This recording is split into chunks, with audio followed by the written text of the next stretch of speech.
the fan. Well, hey, what it do? Ahoy! What's up? What's going on? Nothing. There's old Stephen Vaughn over there. Did you see Stephen get the call from the bullpen earlier Double today? duty. They called them the Milwaukee OG. You know what? It's going to be triple duty. We got recruiting with Andrew Nemec. Oh, my yeah. God. You're doing one of those days. Now, you are full-time, correct? Yeah, as far as I know. Good.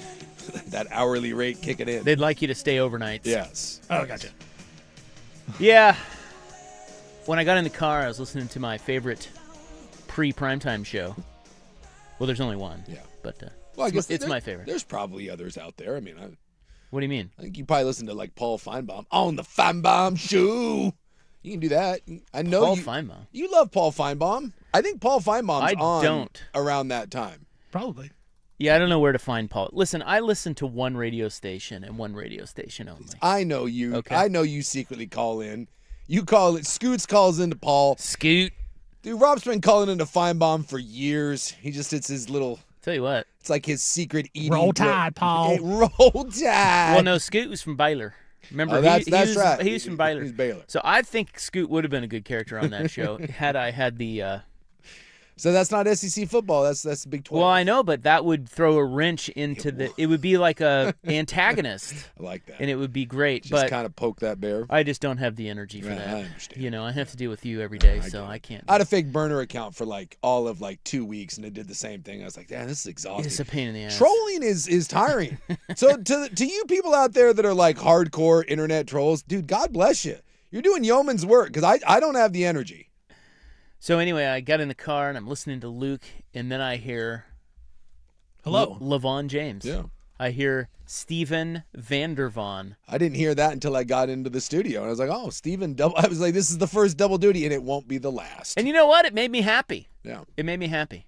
I was like, he's putting in more than that 4-hour workday. It's not what I signed up for. No. And that's No, it's fun. that's the beauty part is you'll be like, "Man, I can't," and then you realize, "Oh, it's an extra hour." So I have to work a 5-hour day. You'll get no sympathy from anyone. Nobody. Talking sports, man. I know. Yeah. Anytime after that, man, I'm kind of tired today. My gal just stares at me, and you're like, "I'm sorry." You talk for a living. Yeah, I'm going to shut up now.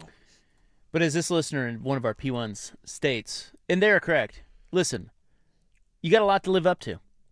You got to jump into every show and every opportunity you possibly can. That's how you get ahead in this bitch. Yeah. And so far, lowercase was that guy. Yeah.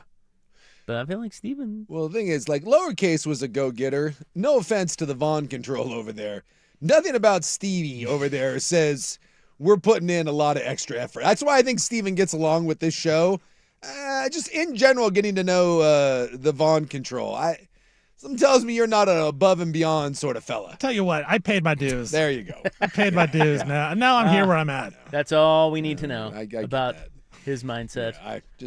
You can tell. You can tell who the overachievers are and the people that Well- are like, you know what? We're going to be all right. Does that then lead you to believe that lowercase will eventually take over the fan? He does have that real sparky go-getter energy. In the hierarchy, Yeah. Steven will be quickly passed. Ortner had that energy. Wouldn't be the first time. You know. Oh, man. How do you think I ended up here? Yeah. You know what? Where careers go to die. Yeah. Dude, that's called settling. There's nothing wrong with settling. It's not a crash landing. It's a nice, gentle, it's a settle. It's think about it like a lunar pod. You don't want to crash down on those things. You want to set down. You want to gently. glide a little bit. Yeah, you glide know? a little bit. Yeah. Maybe on some skis. Cruise if you will. control. Yeah. Landing's key, man. Are you out of your mind? You jump out of an airplane, you still have to stick the landing. Yeah, you know what is that? Tuck and roll, whatever they do. Stop, drop, and roll. I think that's if you're on fire. No. Does that work? Is that what you're supposed to do, really? Well, I remember as a kid when you went to assembly. Or are you supposed to just scream and run towards water? Well, it'd be nice Or a if blanket. it'd be nice if you had water, but I'm doubting if you're on fire, there's like a body of water near you. So I do believe, if I remember my Riverview Elementary assembly, it is stop, drop, and roll. Yes. Or like you said, if someone can smother you with a blanket. Well, I think that's if you have no other options. Like Yeah. if your only option is nothing, Yeah. stop, drop, and roll. Now, to be fair, I've never really been on fire, nor have I been around someone that's on fire, but I doubt that the initial reaction is stop, drop, and roll. Do we need the stop? Well, I think I'm gonna Just defend. drop and roll. No, I'm gonna defend. Stop, drop, and roll because I do believe that the initial reaction when you catch on fire is to probably run around because you're on effing fire. I think every movie I've seen, it's a panicked circle run, maybe with a windmill motion. Yeah, the arms are flailing. Yeah, and you don't want that. I think you want to stop the flail, and then that's where you. So I do think the stop is an important part. Suk talked me into it. I'm all in on the stop. Yeah, dude. I mean, of the stupid things that you've learned, like of the safety features, I kind of feel like stop, drop, and roll is probably the best one. Well, I'm glad that still applies. I would think so. Now, I learned that in grade school. I don't know if they're still doing the stop, drop, and roll in schools. I remember the stranger danger ones. Well, they were doing fire drills still. They still do fire drills? Well, now they do shooting drills. They do shooting drills. I don't think they do fire drills anymore. I think the fire is the AR-15 drill. I used to love the fire drills. You were a fire drill kid? Well, I mean, because then you didn't have to go to school. You got it in class, yeah. According to Google, yes, they still do teach stop, drop, and roll. Yeah, very important. Yeah. And then the stranger danger, you had to do that. How not to get touched. What happens when an adult touches you in the bathing suit parts? That's what we call them. Can't touch you in the bathing suit parts. Although I thought that was a little weird for men because that still left a lot of upper body awkwardness that could happen. You know, I thought maybe we should have gone maybe a full spectrum thing there. And then we had the DARE program, the don't do drugs, because if you do drugs, prostitution right behind. Like, yeah. You smoke weed, next thing you know, heroin, and now you're prostituting yourself. That one, let's talk about that one. Felt like that was a little extreme for like a fifth grader, but I remember that. Is that outdated now? I mean, think the whole idea of the gateway drug, like a lot of people smoke pot. Yeah. Or, well, it's legal. Consume cannabis. Not for the kids, but. So why, I mean, is it really a gateway? I mean, I get where they were going. Yeah. But I think there's just a lot of people that it gateways to nothing. Yeah. But. Well, maybe the giggles. Maybe some, yeah, like, right. A bag of Doritos. It tamps down their anxiety. I don't know. The DARE program, I think, is over. The war on drugs is over. Drugs won. So I don't know if we have drug education anymore in schools. Yeah, we just let that go. I did just click on dare.org. Still a thing? What do they got? And, yeah, they're still a thing. Oh, okay. So, like, I thought that was done. I don't remember my kids ever telling me that, like, there was always some narcotics cop that would come in and he had the cool, like, badge around his neck. That's how you know he was a cool cop, because he had his badge on a chain. And then he would tell you some horror story about, some kid from, like, a good neighborhood, and then he smoked some weed, and next thing you know, he was hanging out in the wrong part of town, and you know what that means. You're smoking weed one day, you're smoking something else the next. They have they're addressing new things now. They address the critical risks for kids face today: drugs and opiates, teen suicide, social media safety, and vaping. So they've they have evolved. Yes. Good. Okay. Yeah, I would think that, like, the social media stuff, I bet you there's an assembly on, like, that.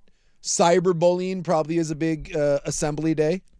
Coach Vaughn just had like a whole thing with the athletes of how to deal with social media and make sure you don't post anything stupid. Like, they have those type of programs now too. Now, how do they teach that?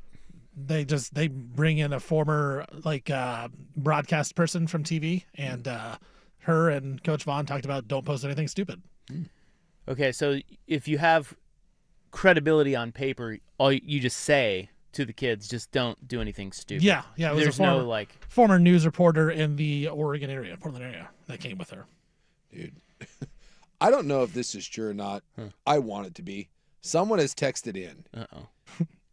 And my God, if this is true, we need to find this song.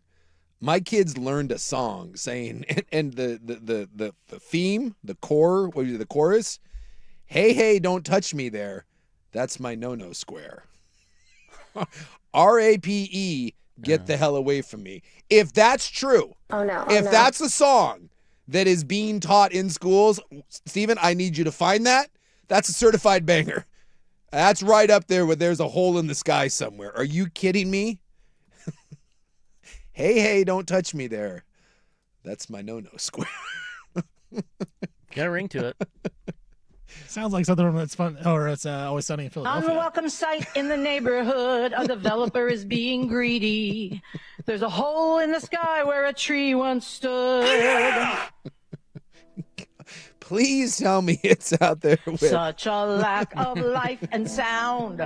All that's left is bare, muddy ground. A magnificent tree was murdered. The mighty dollar cut it down. Everybody! There's a hole in the sky where a tree once stood. Somebody's making money. Can you hear her singing the No-No Square song? I can. Yes. Maybe not her. Maybe somebody a little more relatable. Oh, well. She's just an old hippie. Old tree hugger. Yeah, I guess the shooting drills are the big one. Everyone's in that. It's That's about sad. It's about fentanyl and the shooting drills. Yeah, you gotta. What if I told you? What if 5th grade Sukanic? You're going out for a fire drill, okay? Yeah. And we used to have to like sit against the wall. You had to sit against the. Yeah. The school's on fire. We went and stood out in the I think field. they wanted us to burn. We lined up in lines. Guys, it's tough out there. We just went out and marched in lines. Then we had to get away from the building and then stand in lines. And then eventually we get yelled at for not taking it seriously enough. Are you ready for the No-No Square song? Oh, we got it? I don't know. This is some guy who is singing it, but it has over 1 million views from 13 years ago. Please. This is called the No-No Squares song. Attacked or molested, you just sing this song and your attacker will get the hell out Yeah. of you. This is the rape song. Stop. Don't touch me there. These are my no-no squares. Stop. Don't touch me there. These parts I do not share. R-A-P-E. Get your penis out of me. Don't touch me. What the hell? Whoa! Whoa! I didn't know we could say that. Boy, that took a hard left. I wasn't ready for that. That's not real. That's what they're teaching? Has Dude, a right million- here. Has 1 million views. Someone said that we are getting confirmed reports. The No-No song is real. My wife wouldn't stop singing it for a week. Look, he had me there right until the weird. Boy, I was. We don't need that. I don't need that part. Can't you just clean it up a little Yeah. bit and get the same effect? Well, that's where I think it was like. God. What was the RAPE? Get the hell away from me. That's a little better than the other version. But he had me there with it. We were clapping along. There are tons of versions of this, like on TikTok and stuff. I can go through some if you really want That me to. I'll pull means the it's best. real. And I'm gonna tell you It's a right real now, song. dude, I that think song, I've heard enough. that song slaps. Well, no, seriously. What if I told 5th grade Suk, Yeah. you're outside, just hanging around Yeah. at the fire drill, okay? And I walk up to you, I'm like, hey, Suk. And it's me. I'm like a 23-year-old bro. Like, you look up to me. I got a bandana on. You probably have I'm smoking. I was gonna say I'm like, hey, kid. you got a nudie poster up on your wall in your Yeah. bedroom. I pull up in my Corvette. I'm like, hey, kid. Man, let's do this. Hey, come over here. Yeah. And you're like, yes. And I'm like, Probably, probably had a starter parka on. what are you? What are you in 5th grade? What's someone in 5th grade? You're like what, 10, 11 10. years old, something like that. What if I told you that your kids in 25 years, 30 years, whatever it is, Yeah. it's not going to be a fire drill. It's going to be. Yeah. You're going to have to. It's going to be a shooting drill. And unlike the fire, this actually does happen quite a bit. No school catches on fire. Well, Schools yeah. get shot up all the time. If I told you that, Nah, I you'd be like, wouldn't. oh, Moron. this idiot. Look at him. Look at his car. Look at his bandana. You going to take that guy seriously? Well, if you had a jean jacket, I would have had to take you seriously because you would have had my utmost respect. But yes, 10-year-old me could not comprehend the fact that our kids, their biggest concern was literally someone walking into the school, probably some husky autistic teen, and blowing them away. Yeah, that does seem like that is like And yet that a would have been the world truth. away. It would have been the truth. Yes. It's very sad. I was way more concerned with other things at the time, much like stop, drop, and roll, or the fear of quicksand, things of that nature. We were But, so innocent yeah, we really were. back then. I don't think kids nowadays they can't be because that's a real. It's a real thing. It's Like, a real thing. I mean, I have 2 kids in elementary school. I hope that they actually are paying attention to what they're being taught in these drills right there. Now I have openly said, and I am the world's. I'm not gonna say I'm the worst parent, but I march by my own tune. I told my kids to ignore any of that BS. I went against What BS? the school shooting protocol. Why? That was my response to them. Because I said, if you are ever at school and that warning goes out, there's the door. You start running that way as fast as you can. I said, I do not give 2 blanks what anyone says. If the teacher says something, you flip them off as you're running out the door. You run that way and you don't stop until you can't see the school anymore. I pounded that into my kids' heads so many times. I understand why they have the protocols, but the idea of locking yourself into a room and waiting for the murderer to come into the classroom, yeah, no. Every classroom at my kid's school had a door to the outside. And I'm like, we're not sitting around waiting. And they would be like, well, what if we you get in trouble? Cool. We'll have the suspension. I'll take you to Disneyland and we'll celebrate the fact that you're not dead. There's the door. Run that way. Said that to them all the time. I'll take the heat. Just blame me. Never understood that. You going to take that one to your kids? Yeah. Flip them off. What does Coach Vaughn think of that? You should present that to Coach Vaughn tonight. See what she says. I know it's not a popular opinion, but it's the one that I had. My kid, my choice. Run that way. Well, I've never understood that. Like, if I'm out on the street, right, and some dude pulls up and starts shooting, and I've got a clear path to run that way away from him, or I can hide behind my car and sit there and wait for. I've never understood that. Well, especially if the guy, let's say the guy's coming in from the west, you can make a break out the east. Yeah. Run for it. Yeah. And everyone's like, what if you open the door and he's there? Shut the door. I think you can do a quick one of these real quick. You open the door. No, gone. Well, you do feel better if you're moving. Yes. I mean, if you're stationary. Thank you. Like, I mean, you feel better moving. Yeah. Like, you feel like I'm doing something. I'm trying to do something here. Yeah. Whereas if you're just sitting there. Statistics show the best way to not get shot, put distance between you and the shooter. Like, if you're like... but what if you don't know where the shooter is? Then you keep running that way because I promise What if you're running right to him?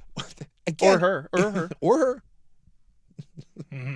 You just keep going in that direction. If you get far enough away, I'll tell you what, if the shooter's a quarter mile away in the woods, you know what? He deserves to get me. Or they do. You won. Surprise. Great trap you're set. But for the most part, that person's going to be in the school. Therefore, I would like to get as far away from the school as humanly possible, which is also why I'd be a terrible teacher, a terrible instructor, whatever, because my first instinct, well, we got a shooter, cool, everybody, we're going this way. And if you run by the shooter, just flip him off as you run by.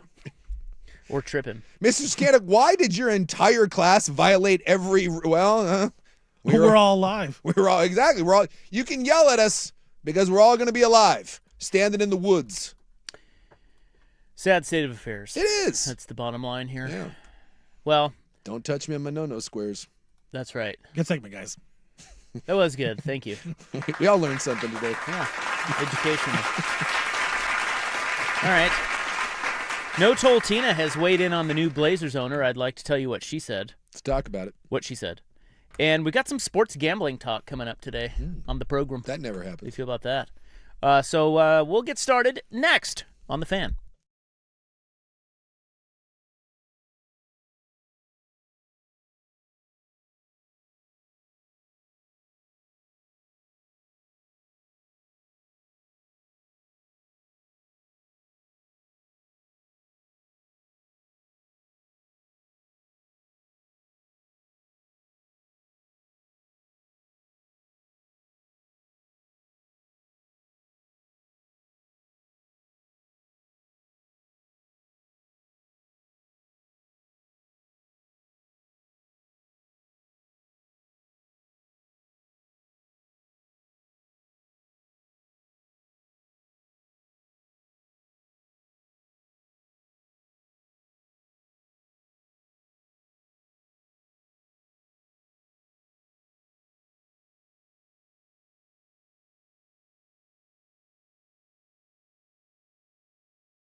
Now, an old timer chimed in, and this is true. The greatest, what we say, dumb thing that the schools have ever done is the old nuke drills. Back in the day, the Cold War days, we did have nuke drills. The bombs are the nuclear bombs are coming, kids. Don't worry, get under your desk. Of all the dumb things that were ever taught, that has to be number one. Yeah, the mushroom cloud's on the horizon, but don't worry, nothing can happen under that sweet plastic desk of yours. Real thing. Well, we had underground shelters. Yeah, in Kansas for the tornadoes. Yeah. Well, yes, and the nukes. Just, anytime I see those like 1950s instructional videos of stay calm, the Russians are on the way and they are bombing us and everyone will be dead soon, but don't worry, get underneath your desk. Well, No Toll Tina has been quoted on Oregon Live today. Yes. Remember the other day we were talking about how Bill Oram scared everyone and said... Maybe Bill was trolling us all knowing that would rally us all together. Well, maybe. I don't know. I don't know what he was doing. He's probably just doing his job. He's a columnist. He is. That's his job. Yes. Stir you guys up. Mm-hmm. And we were on here saying, well, why don't we just wait to see what Tom Dundan says first? Does seem like an appropriate, like calming measure, but who wants to do that? Let's hit the panic button and I'll run in a circle. So, of course, this is all based on the Moda Center being crappy and the new owner maybe not liking that and then threatening to move the team. And Bill Oram's already taken it to, well, they're as good as gone. So now everyone's panicking, and we told you to calm down just because we're, I don't know, level-headed and stuff. I said panic time's here. It's time to mash the panic button and run in a fiery circle. Do not stop, drop, and roll. Panic. No. The time to panic is now, people. I say we take to the streets. And in his article, he quoted someone in government saying that he felt like Tom Dundan gave off Clay Bennett vibes. Yeah, Bill Oram didn't say that. Someone in the government said that. Yeah, an unnamed government source said he's giving off Clay Bennett vibes. And that was a little alarming. It's like, So now we have Tina Kotek, No Toll Tina, is here to shed some light on... Our fearless leader. She is fearless. You know, she is fearless. With that haircut, she knows she means business. See those glasses? Oh, yeah. They mean business. So she has been quoted now, and she has actually dealt with Tom Dundan. Yes. So we actually have someone who knows a little bit about what Tom Dundan may be thinking, even though Dundan is going to be quiet until he owns the actual team. No. He doesn't even own the team. No. And she said, this is from Oregon Live, she said, on his business approach, quote, I have appreciated Dundan's frankness. At the end of the day, he's a businessman, end quote. On the team's relocation fears, she says, quote, I don't think he's come into this with the idea that he wants to move the team. He wants a deal that makes this work for the team, and I think that's where we're headed, end quote. Yeah. Seems like a reasonable approach, but at the same time... So there you go. You can infer from that he is a businessman, a.k.a. money, please. I would not like to pay the hundreds of millions of dollars that it will take to renovate the building. You don't become a billionaire by being nice. No. Okay, so we can expect that. Yeah. So when she says, like, I think there's some good things to take out of that, but also understand that when she says, I appreciate the frankness, that's not necessarily a good thing. That means Tom Dundan is probably pretty adamant about, I'm not putting up with this crap, nor am I sinking $800 million of my own money into this. So come up with something that works. I want to keep the team here. I'm guessing that's probably the conversation. I have no intention of moving the team. I have no intention, though, of playing in that building, nor do I have intention of spending hundreds of million dollars of my own money. I just spent $4 billion to buy this team. So let's come up with something that makes sense, that we can have it be palatable for everybody, but we are going to get this done. And if you don't, I'm a business guy, someone else will. I'm guessing the conversation probably went something like that. And the one thing that gives me the most hope is, for the most part, every city and state leader that I've heard is for once on the same page saying, we need to get something done. So hopefully the county doesn't screw it up. We don't get some city commissioners that decide to, be a fly in this ointment. I really struggle with the idea that we as a city and a state would let this happen. With the big black eye that we have, what's commercial real estate fallen like 70% over the last 5 or 6 years? Good time to buy. I mean, if you want to talk about the ultimate, like, FU, like the city's not bouncing back, like we're always trying to, like, no, it's getting better and we're working on things. this would be the ultimate Macho Man off the top rope WWE finishing maneuver. We're done. And there can't be, as dumb as some of our leaders are, they can't be this dumb, can they? I don't think you should ask that question. I want to have hope. I think you should have hope. Yeah. Hope is good. It'll get done. It'll Okay. get done. Good. Yeah. Well, there you go. So I just wanted to tell you what she said. That's what she said. Yeah. Which is positive, but it's also not. Well, but they're trying. Like They're trying. if it went down Yeah. the way you said it went down, that's why they're putting forth this bill. Like Yes. they're doing all the Yes. right things. It's a Yes. little late. They should have done this a long time ago, but he's kind of come in and like forced them to get their S together, and it sounds like they are. And I go back to the handsome Joe Freeman had the column when he got to Raleigh. And he is handsome. He is handsome. I haven't seen him in years. Joe Freeman. He's back on the Blazer beat. I know, but I haven't seen him in years. No, nor have I. Well, We used to hang. I don't think you go to the Blazer games much. Oh, was he there? Well, he's covering the team, so I'm assuming he's there. Oh, you don't have to go, do you? I think you kind of have to go. That generally is a beat reporter. So sort he's of thing. still in the locker room, like asking questions. Hey, Yeah. nice triple double. What did you think about it? I think he's back on the beat. That means he's down there mixing it up. That's rough. Yeah. He's going the way of Stephen Vaughn. That's a great question. Well, you ever been in those gaggles? No, I've never Is actually there? done it. Is there? You haven't? No, dude. Is there ever a good question asked in those? Like all the good reporters get their stuff one-on-one. Yeah. But in those gaggles where all the TV guys are there, they're fighting for camera time. It's like, I mean, they're just awful questions. Like, I was always just like standing in the hallway and like hanging out with the Hoop family. Anytime I had to go down there, I just like milling around and seeing like, The old hoop fam. seeing what was like Darius and Zach's crew was up I wonder to. if they've changed it now, because usually the worst part about those gaggles is not just the stupid questions and there's just the waste of time that it all is, but naked NBA players walking around.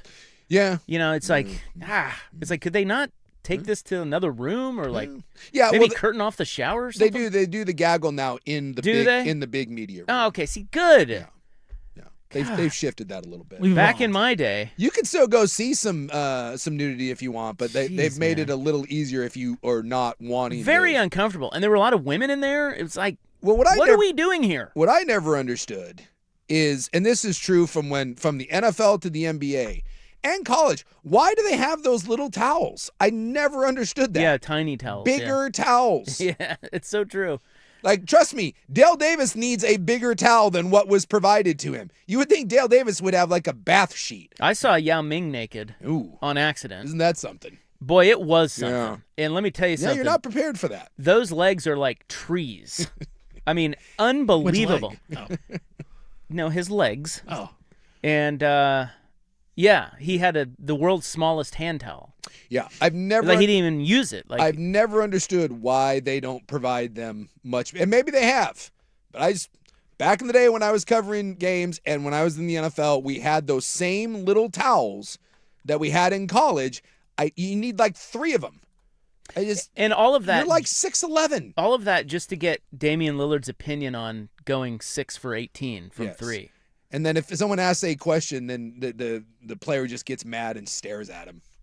It's And then you have the other guys who kind of want the reporters, but they don't get them. you know. And they kind of loiter at their locker, like, "Hey, anybody want to ask me a question?" Or Hey, there's certain people that love that. Like, there's just people that is where they. where are you going with this? Don't worry about it. Nah, don't worry about it. I'm just saying, I know people We got beef that, already, bro? that is like the highlight of their life is the gaggle press conference. Oh, they love it. That is their time to shine, baby. I'm gonna text Woo! Freeman. I'm gonna text him. About the gaggles. I'm just gonna say I'm sorry. That he's back. No, I think it's great that he's back. That's just kind of I wouldn't want to do that I job. understand. The whole point of that before we got derailed is he wrote a piece on Dundan, and when he was in Carolina, he did this exact same thing to renovate the arena, and they did it, and it was described as ugly and contentious and, spitting and yelling, and it was really ugly for a while, and they got it done. And the team's there, and they got an arena, and they're really successful, and they've been to the conference finals like 3-4 times since he's took over. They've done a nice job. So there will be some bumps along the road, and there will be some moments where columns will be written and people will clutch pearls. And, they're as good as gone. and city government will tell Dundan to F off, and Dundan's going to make some sort of statement that makes every one of us do a pucker prostate. Well, if the Blazers ask for bigger towels, Dundan's out for sure. Yeah, we know that. He's chintzy on things like that. Bigger towels. Tom, we Let's need go. bigger towel. Nope. Moving to Vegas. Look at Vegas is getting a team. See, already, right? Vegas, you get robes. Vegas is out. See, Seattle's out. That's a good selling point there. It's you sons of bitches in Kansas City we got to worry about. Sheesh. Hey, I have nothing to do with that. Whatever. This has been a long play. Rob's been here for 20 plus years laying the foundation. Yeah, you're a spy. Rob's been a slow play. Rob's been eroding the trust in the Blazers for 20 years. Yep. So that's why you got fired by New Illustrated. Exactly. He found out. He knew. He was a smart one. Rob's been part of this Kansas City collective for years, trying to get the team to move. It's not breaking news, dude. Yeah, They do have an empty building down there just sitting. Like, well, they've had that for years. I know. All right. Do you expect this? A little college football talk is coming up, but first, here's Steven. What do you have to say? I just looked up Before I get out of here? I looked up Joe Freeman. He's putting out videos now. Yeah, what do we got? Still a handsome beard and long hair, and I'm gonna need you to look at this. Uh-oh. Are we dying? oh, I don't. That's you should have really said that. that's a really dark. I feel like maybe. No. That's a really dark beard. Break. Oh, dye. Oh, Dying. oh, Like his hair. oh, like Not- dyeing his Not beard. dying Like like dead. you Yeah, don't Not have dead. You were cancer. making me uncomfortable. No. Well, I mean, you don't think somebody interpreted that you were saying, "Is he dying?" Not He's- dying. You presented it as if he looked sickly. I'm No. like, maybe he's sick. You shouldn't say Look that. how dark everything is. Yeah, that's an old picture. Is it? Yeah, dude, that's way old. I bet you he's all white-haired like me now. He better not be beard dying. I'm gonna tell him to send me a selfie. Yeah. Do you have reach out? Yeah, well, Because quite frankly, this photo here, yeah, I that's think- old. if that's recent, that's Possibly a mugshot. that's what they have. It says 5 days ago. That's why you tune into this show. We find out who's dying their I hair. want who's to know not. if he's dying. Yeah, he's not gonna tell you if he is. I'll sniff it out. Yeah. There's no way. There's no way. What if he's sick though? What if he's dying? That's what I mean. We snuffed it Yeah, out. dying, not dying. Oh, okay. Two totally different things. All right, here's Steven with Sports Center. Now, from the George McCoy and Warren Allen Sports Desk, a Sports Center update on the Fan Sports Network, 105.1 FM and 1080 AM. First on the Fan, the NCAA has denied Ole Miss's request for reconsideration of quarterback Trinidad Chambliss' eligibility waiver. Chambliss has now had his waiver, his appeal, and his reconsideration denied, so he will be heading to the NFL draft where he is a projected mid-round draft pick. Oregon State football, their schedule has been released. Came out last night. Some of the highlights, they open up at Houston, followed by a visit from a college football playoff participant in Texas Tech. They come down to Corvallis in week 2. Oregon State will host their rivals, Wazoo, in week 7, then travel to Boise State late in the year, week 11. Utah Jazz forward Jaren Jackson Jr., he's going to have surgery to remove a growth in his left knee and will miss the rest of the season. A source said Jackson is not feeling pain in his knee, but doctors deemed it necessary to remove the growth soon because it would otherwise expand. Jackson's played 3 games after he was acquired by the Jazz at the deadline, and they are thoroughly tanking. And speaking of the Jazz, Trailblazers, they got whooped last night, 133-109 by Minnesota. They will take on the Utah Jazz tonight up in Utah. Blazers 7.5-point road favorites. USA Hockey today, they beat Latvia 5-1. Next up is Denmark on Saturday. Phillies, they released outfielder Nick Castellanos today after the team was unable to make a trade to trade him. Castellanos then revealed he was benched last year after bringing beer into the dugout during the game. Castellanos still owed $20 million, is going into the final year of his contract. For more sports scores and stories in 30 minutes, I'm Stephen Vaughn from the George McCoy at Warren Allen Sports Desk. Hurt missing work. Insurance companies acting like jerks. Don't call your mom. Call George McCoy at warrenallen.com. Your home for Seahawks football.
a.m.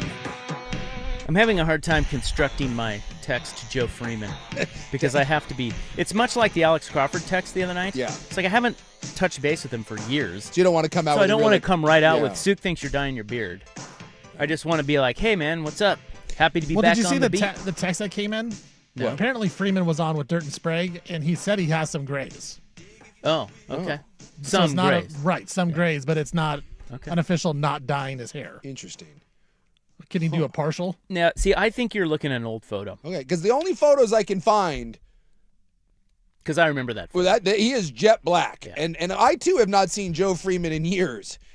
And looking at the two of us, there's no jet black beards here. There's some gray. Well, A listen, YouTuber is claiming Suk is dyeing his hair, his head. He says it's too shiny. It's not natural. The Carlos Boozer. Yeah. well, as two beardsmen, Yes. you and I, Yes. and I am going to speak for you here. Yeah. Joe Freeman at one time had the best beard in town. It was a good beard. The best beard in local media, Yeah. let's just put it that Yeah. way. And I just don't know how it's aged or if maybe he's clean shaven now. So I'm just saying. we're going to find out. I would like to know because, quite frankly, I respect the hell out of handsome Joe Freeman. I mean, I That's think what we used to call him. yes, he was handsome Joe Freeman, and there's going to be a little bit of me that's a lot of me that's disappointed if it turns out that Freeman's a beard dyer. I judge you. If you're a beard dyer, I judge you. What are we doing? Like, really? Yeah, it's like Ryan Day. Exactly. And you don't want to be like Ryan Day. Don't be like Ryan Day.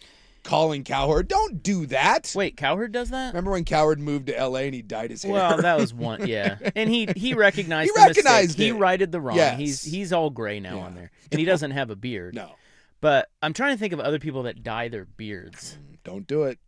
I can think of one that works here. Shall remain nameless. Just, I expected, and look, I got to be careful because I'm not accusing Joe Freeman of anything because those may be old photos. I just don't think I didn't think he'd be a beard dyer, and I hope he's not. So in our next segment, Stephen forwarded this on to us yesterday. It's from On3, and it's this bit that the Ducks for the next 3 years are set up for the most success in college football. Yes. I don't really know how they're saying coach and roster stability, trends in adding talent and resources. Yeah. It's just like if you're placing future bets, who you betting on over the next handful of years? And there's a full breakdown here, but Basically, they think Oregon's going to win at least one national title in the next 3 Yes. years. okay, 3 years within 3 years. Yes. I think I said 5, but I have told Husky fan close to me, and he's none too happy. I think it's an inevitability. Unless something comes along to derail this, and stuff happens, this feels like that kind of trajectory that you saw Clemson and Georgia and schools like that, where eventually you get over the. Well, then I want to ask the question, and we'll talk about it next. Must Oregon win a title in the next, I'm going to say 3 to 5 years? Yeah, I think that's a fair. Do you timeline. expect that? Let's get to that coming up on The Fan.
a.m. So On 3 has a rather subjective look at who is teed up best in college football over the next 3 years. And they have Oregon number 1. Again, I'm not necessarily sure how they're measuring it other than just what they think, but coach roster stability, trends in adding talent and resources. Oregon 1, Ohio State 2, Miami 3, Georgia 4, and Notre Dame 5. Now, to me, if I was doing this, I couldn't give you 1, 2, 3. Right. How do you... I couldn't. They're all the same. Like, it's just... Yes. I would say more of it's a tier thing for me. Yeah. And to me, when you look at the top tier, I think there's probably 6 to 8 teams that I would look at and say, all right, that's tier 1. And Oregon is firmly in tier 1 and near the top of it. They're a lot closer to 1 than they are 8. Are they better positioned than Ohio State? Are they better positioned? That's almost impossible to know because, again, I don't know all the inner workings of each one of these programs. But I've said it for the last handful of years. What Oregon is doing feels like when we've seen programs win their first national title or come back to relevancy, like what Clemson did. Most of the time, it's not what Indiana did. That's usually not a thing where you're like 1 or 2 years you pop up and it's like, I'm here. Now the world of NIL, that obviously changes things a little bit, but it's usually a bit of a slow build. And it usually, like Kirby, I think took 5 or 6 years. Like you don't win Bob Stoops did this early on. He was one that was able to kind of instantly flip the switch, but for the most part, it's a bit of a steady climb. And when I look at Oregon, as good, if not the best facilities in the country, the ability to keep adding new facilities. Have you seen the indoor thing that they're building out there? I haven't seen the latest. It's silly dumb. I don't know why they need it, but they're building it. What is it? An indoor practice facility? It's a new indoor practice facility where it's in the shape of the O. It's something space age. It'll be the nicest indoor practice facility in the country. So even with arguably the best facilities in the country, it's certainly the best on the West Coast. They continue to improve them. There's metric there to and like levers to keep adding stuff. You have robust NIL where you're not going to get outspent by anybody. There's really not a recruiting disadvantage that you have on the West Coast. USC's climbed up a little bit now under Lincoln Riley, but haven't done squat for years at USC. You're in the national profile when it comes to going out and grabbing kids. Every year under Dan Lanning, they've gotten better. They're going to be a playoff team seemingly every year, so you have access to the college football playoff. You've been a monster in the transfer portal. The only real question is, from a coaching X's and O's standpoint, can you keep replacing assistants? That's the one thing that you have a question mark. You think this year's team was better than the team that was ranked number 1? From a talent standpoint, yes. There's 9 guys going to the combine. At least 7 of those would get drafted. You have a chance that 8 or 9 get drafted. And that is with the number 2 overall pick that came back, a tight end that would have been drafted, a 2-0 lineman that would have been drafted, 3 defensive linemen that would have been drafted. They could have had, by far, their best. I mean, you realistically, 14 to 15 kids at least could have been drafted off this squad. So while I don't think that this team was their best team on the field from a talent standpoint, and by the way, that's 15 or 16 guys, and most of their best players are underclassmen. See Corian Moore, guys like that, your DBs. So running backs. Yeah. So we haven't seen a collection of talent like this at Oregon ever. It's never happened. And each year it's getting better and better. And you're kind of getting close to the precipice. You're getting right there and then you're falling short. The only 2 teams, you haven't lost to a non-national champion, or I guess you could say you haven't lost to a team that hasn't played for a national championship in 3 years.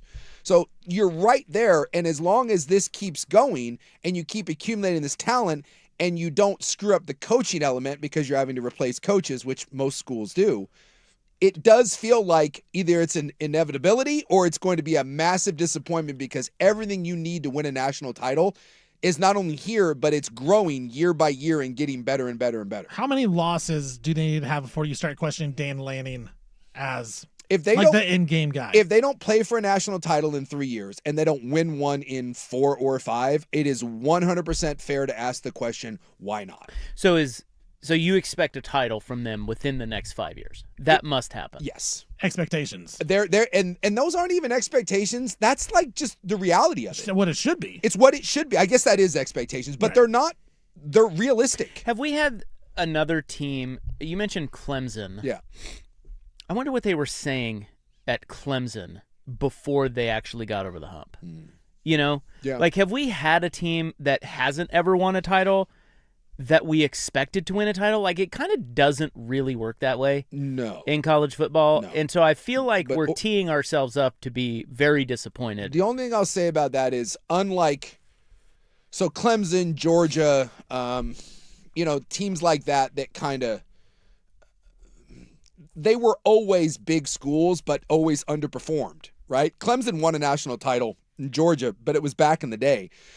They had largely been good, but somewhat underperforming schools that finally, under this current leadership with Dabo and then with Kirby, kind of reestablished themselves. Nick Saban, you could say this at Alabama, right? After Alabama's great run, they went through that weird space where, remember, they had there was a Shula that coached there, and there was a Mike DeBose I played against that Alabama team, and they had some decent players, but Alabama was just a run-of-the-mill SEC program. They weren't anything special. And then Saban got there, and it was like, oh, okay, we can see where this is going. So, yeah, it's a little weird because Oregon hasn't ever won a title, but we have 30 years of Oregon kind of chipping away at this. And the only thing that Oregon needs to kind of announce themselves, again, is to kind of get over that hump. And this is going to be weird because they've played for 2 national titles. But this current version of Oregon is so much better equipped to win a national title than those previous ones. And if you took those teams from a talent standpoint and you put them in 2025, 2026, they aren't winning a national title.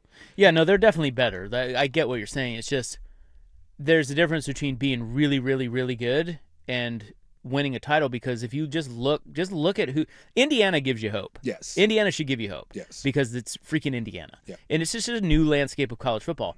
So that may just be the end of conversation right there. It's a new landscape. Anybody can win it, and Oregon is trending that way and should. But if you just look back at who's won, there isn't anybody really out of the ordinary. And I mean anybody. Well, to your point. Until you go all the way back to how far back do you want to go till you say it's out of the ordinary? You'd have to go. You want to go all the way back to Washington? Yeah. Well, I think you Florida State, no. Tennessee, no. But Florida State was nothing until Bobby Bowden got there, and then they started kind of chipping. Like, honestly, if you wanted to say an Oregon comparison, like I've always said Virginia Tech, but then Virginia Tech kind of fell away. Florida State kind of has that. Florida State was not an elite power, and then Bobby Bowden got there, and they kind of started chipping away at it. But I feel like that's a big difference. Colorado and Georgia Tech then is the one if you want to go all the way back. I feel like Florida State's a really big difference because they're in fertile recruiting ground. Yeah, it was Oregon way easier for Yes. them, and Oregon had to go. I mean, now that it's national and they had to go into California, that changed everything. But they don't have kids growing on trees in their backyard. Florida State did. Yeah. So I feel like Florida State is more like Florida than they are Oregon. So if you really go through, yes, you got to go back to Washington in 91 and Colorado, Georgia Tech in 1990. I think Auburn might be one, but again, Auburn to me is not like Oregon in that Auburn's not a great place. Auburn got lucky they landed An all-timer. They landed an all-timer, and it was kind of a weird, funky year. That Auburn team in this landscape, much like I said, those 2 teams, Oregon and Washington, those 2 teams could not win a national title today. But back then, you can. It wasn't as hard, and Auburn kind of lucked out with a really good coaching staff and this guy by the name of Cam Newton and then Nick Fairley on the other side. And today, you have to be better than that. You have to be deeper. You have to be more talented. It's hard to really compare Oregon to anybody because if you look at the teams that haven't won a national title, Oregon is by far and away the best team. Yes. I just sent you guys a link of who hasn't won a national so title. who are the others? Arizona, Arizona State, Baylor, Cincinnati, Duke, Houston, Iowa State, Kansas, Kansas State, Louisville, Mississippi State, Missouri. Stop me when you hear somebody good. North Carolina, NC State, Northwestern, Oregon, Oregon State, Purdue, South Carolina, Texas Tech, Utah, Vandy, Virginia, Virginia Tech, Wake Forest, Wazoo, West Virginia, Wisconsin. Like, Oregon is by far and away the best team out of By there. far, yeah. They're They're unique. So like it's hard to compare them. It is. It is. They really do. It is. They should win a national title in the next 5 years with what they have. They should. And they should get off that list. I don't know. I think, okay, let's put a pin in it, and we'll come back, and we'll ask that question. We ask that question to you now. Must Oregon win a title in the next 3 to 5 years? You can text the fan text line at 503-864-6326. Is that your expectation? And if that doesn't happen, then what are we saying? Like, then what? But I think there is something that needs to happen in order for them to win a title that they do not have yet. So we'll get to that coming up next hour on The Fan.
Now, from the George McCoy and Warren Allen Sports Desk, a Sports Center update on the Fan Sports Network, 105.1 FM and 1080 AM.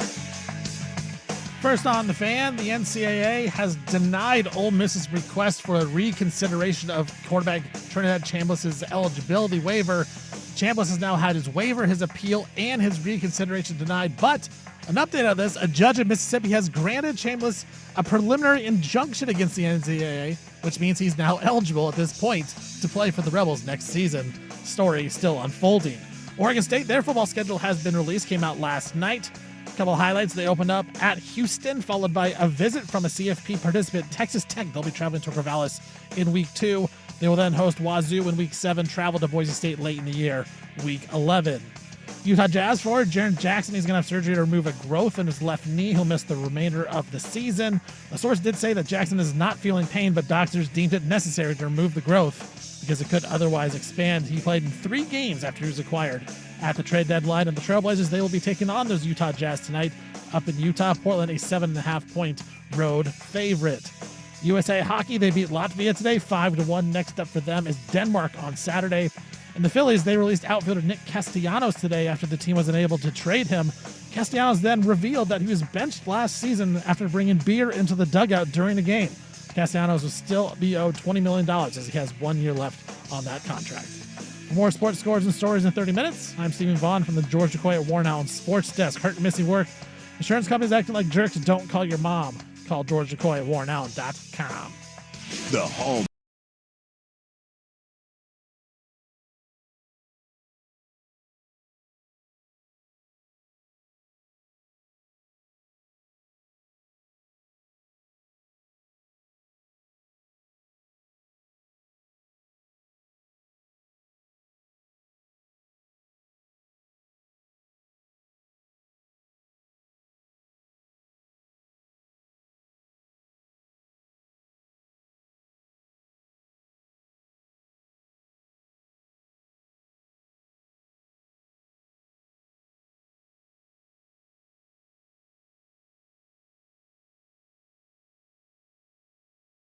The Fan.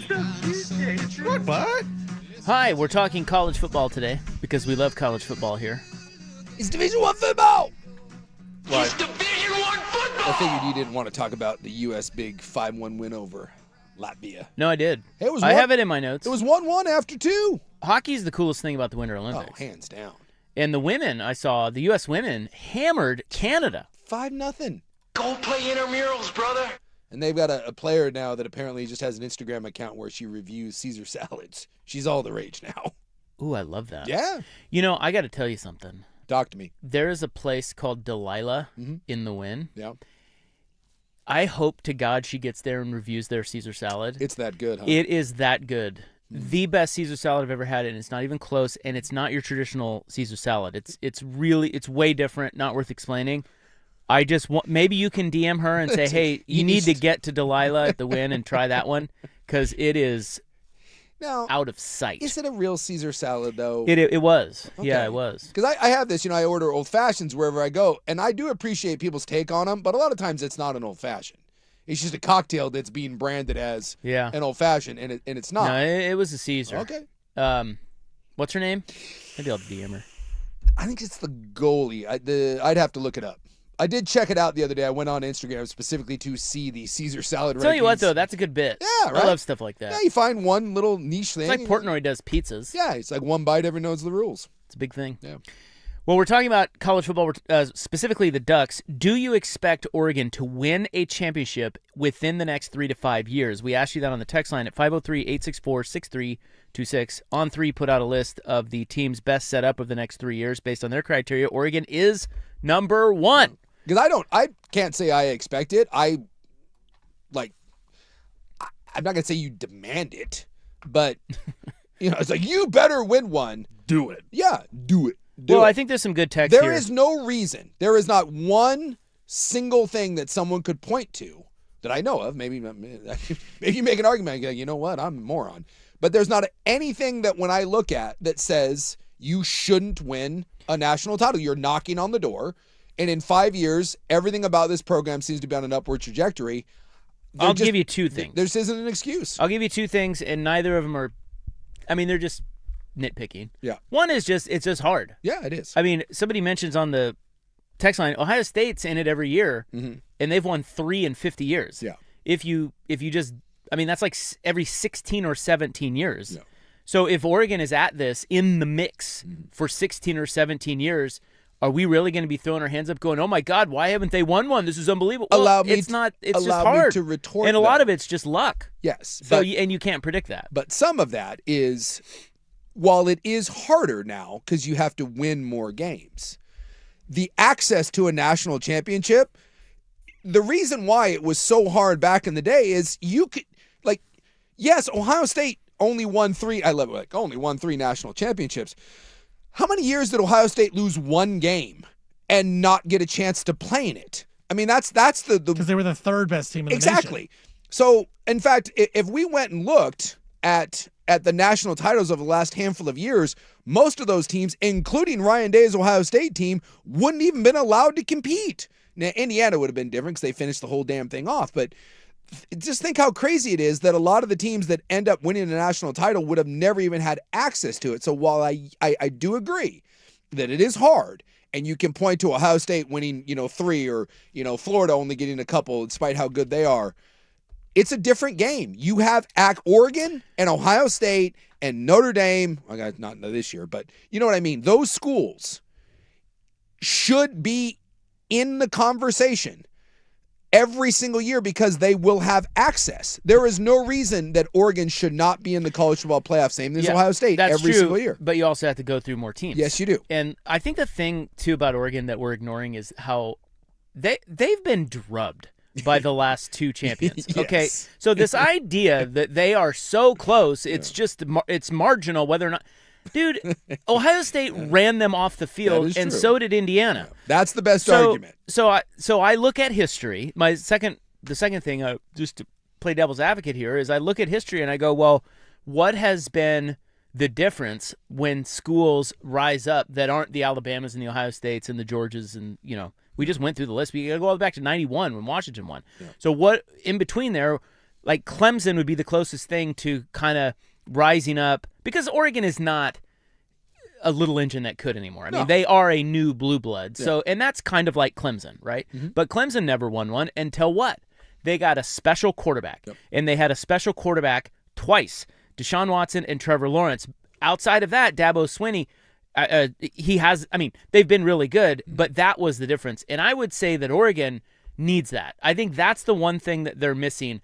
Dylan Gabriel was really good, but Ohio State absolutely demolished him. Dante Moore is really good, but he's young, and we saw he showed flashes, but he's not there yet. No. So the fact that he's coming back, I think, is your best argument that they could win one this year, because he could, if he continues to improve, he could turn into that special guy. But remember, Sean Watson went number 1. Trevor Lawrence went number 1. Yeah. I think that is the difference between Oregon, as talented as they are, really being in the conversation and not. Yeah. Because Moore wasn't it this year. Yeah. Gabriel, as good as he wasn't it. Nix wasn't it. Yeah. Moore could be it this coming season, but whoever that is in the next 5 years, I don't know who's next after Moore. Who are they saying? We don't know. I mean, that'll be Dylan Raiola. Is it Raiola? It could be Raiola. It could be it could be one of the freshmen that roll in. Smith Jr. It could be a new transfer portal kid. We don't know. To me, that's the difference. Yeah. Because I just don't think a school like Oregon, as good as they are and as how well they're recruiting, they still are not at the Ohio State level. Shouldn't it be next year then? Dante Moore's going to be the number 1 overall pick. Like I said, I think he's got a chance to be that, but he was not that this year. I think we need to see that before. I mean, he could be really so much better this year and win the Heisman and blow the doors off of us, because we have seen really high-level play out of him. Right? Yeah. But he's not there yet. No. He's not. Deshaun. No. Did you watch Deshaun Watson? He was so good. And Trevor Lawrence? He was so good. Deshaun Watson was unbelievable. Yeah. You need that. And you had that. You had Mariota. Yeah. And what happened? You damn near won one. But what happened? You faced Ohio State and you got bludgeoned. And so it is true in that the infrastructure around Marcus was not there, and now the infrastructure is. Right. You need Marcus. I would make the argument that Joey and Marcus are the two, and Dennis. If Dennis Dixon doesn't, when the knee went down, you've had a couple of those guys, and the infrastructure around them just hasn't been up to par. But with this infrastructure, if you can find your Joey Harrington, your Dennis Dixon, or again, your Marcus, who's the GOAT there. That you're right. That is a very, very good point. But that's when I expect it. But or that's when I say I'll be disappointed if they don't. Michigan. Otherwise, I think you're setting yourself up for failure. Yeah, because when you look at it though, like Michigan won with a very JJ McCarthy. But Oregon's not Michigan. I know, but I'm telling you, aren't they? But they are. No, when I don't think they are. This is where I'll push back. Ohio State just beat the living brakes off of Oregon. They were talent, like 2.5-point dogs. The power rating, the skill level is the same as Ohio State and Indiana. The talent level at Oregon right now is overall better than that Michigan team that won a national title. Well, whatever it is, maybe it's up front. Whatever it is, the last two national champions have absolutely and that's why I brought up Dan Lanning. Yeah. I love Dan Lanning. But hold on. The last two national champions have bitch slapped Oregon. Yes. And I don't think that's all Dan Lanning. I think that there are just schools like the Michigan State. Now, Indiana is different because they're not Ohio State and Michigan. No. And that's interesting. I think that's the best argument Oregon has. But generally speaking, there is still a sliver of truth to the fact that as good as Oregon has built its program, when they face the true blue blood big boys with big hog mollies up front, they get pounded. Yeah. That's how Michigan won a title without a great quarterback. They did. That's how Ohio State won a title without a great quarterback. And, of course, Indiana won a title, but they had a great quarterback. He's the number one pick in the draft. Yeah. So I think that's the recipe. And I just don't think we can, as good as Oregon has built its program, I don't think they're on par with Ohio State quite yet, evidenced by 2 years ago's Rose Bowl. Yeah. And look, I know they beat him in the regular season. It's not that big of a gap. They have closed the gap. It's a valid argument. I don't agree with it, but it's a valid argument. The other one, I can't believe I spaced on this, but then throw Justin Herbert in there. Justin Herbert, without Mario Cristobal, could have been one of those guys. So, if we go back over the 20 years that we're talking about this, I guess it's been more like probably 25 with Joey. I think you've had 4 of those quarterbacks that have rolled through. And certainly Bo Nix was good enough. Again, didn't kind of work out. But I just think there's enough of those guys that have rolled through. Like, if you do a 4 or 5 year cycle, and I say you've had 4, maybe 5 if you want to include Bo into that mix, although that may be pushing it a little bit. You've had guys that at the helm that with this current roster and the structure around them are good enough. You just have to find the next one. And whether that's Dante Moore, whether that's Raiola, or whether it's, I don't know, Bryce Underwood, the Michigan quarterback that'll transfer here in a year or two, or it's some high school kid right now. You have. Is that the talk? Oh, no, I'm just saying. Underwood to Oregon? I'm just saying. Whenever there's a quarterback that gets a lot of hype, it seems in a year or two he gets. Yeah, and Oregon's in the mix for that. And Oregon's in the mix for the kid. So I'll just, as much as I can agree that you do need that special guy, that's a totally fair point. Oregon has had a tendency over the last 20 plus years to find that guy. Not every single run, but they've had enough of those guys that, again, I think that's not an excuse. Oregon, with the way they recruit and their money, should be able to go find their next Joey, Marcus, Herbert, Dennis Dixon. You should be able to find that because you were able to find those kids when you had to do it under the table or you had to do it, quote, the right way. And now that you can just be out in the open, there's no excuse for not finding one of those kids. I just think that Oregon, with the way that they recruit, the way that they're paying these kids and going into the portal, it's been proven in college football, you don't even need that guy. Go look at the national champions. Fernando Mendoza, yes, number one overall pick, but before that, Ohio State, Will Howard, he was what, 5th round pick? Yeah. JJ McCarthy, he's no good. Stetson Bennett won 2 Rob's titles. just saying he doesn't think that the roster is quite where those teams are. Why do you think those teams are winning titles without great quarterbacks? It's because the overall roster. Why do you think Oregon has not won a title despite you thinking being on the same level as the overall roster? Right. And so I actually think the roster, but I think the roster is right up there with everyone else. So that's where we disagree. We'll find out. I think it's marginally. Yeah. I think Oregon is still behind in mainly up front. Yeah. They've gotten so much better. Yeah. Like there's so much more in the conversation now up front. But I still think when push comes to shove, those guys. Well, the last couple of years, you've been right. Yeah. Well, like I said, the proof's in the pudding. I'm looking at the games. But Lanning got outcoached big time against Ohio State. Like Chip Kelly was just. I understand, but I that's the one thing I can say I disagree with him. But he does have the ultimate trump card, and in those 2 games up front, They whipped your ass. They did whip 'em. They didn't whip your ass. They whipped your ass. But the and it was idea- bad. So I mean, And I love Lanning, but it does make me question the way they've lost the last 2 years. Like, they need to reevaluate something, Well, because I there's don't a know if it's the question. roster or the coaching staff, but something's got to be reevaluated, because you're right. They have been whipped these last 2 years, and it's embarrassing. Well, they need two new coordinators. Well, they got two new coordinators, so we'll see how that goes. But if your idea that Lanning is the problem to getting them And over I don't the know hump, that it is. I don't know that he but is, you're but- suggesting right, that I am. if that's true, that's a worse problem. yes. Because if that is the problem, Then yeah, you're not moving on from him. No. He's done a great job. He's gonna be here for So a while. what are you going to do? He's got to do new stratosphere of everything. That's why I think a special quarterback erases a lot of problems. Yeah. Could they just be Penn State? I mean, You don't want that. No, you don't. But is that Vaughn. maybe what Oregon is? Oregon fan ready to drive into the Willamette. Okay, right now. we've got a lot of texts. We're going to get to those next. 503-864-6326 on the Fan.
Okay, the question is, do you expect a title from Oregon in the next 5 years? And we're talking football here.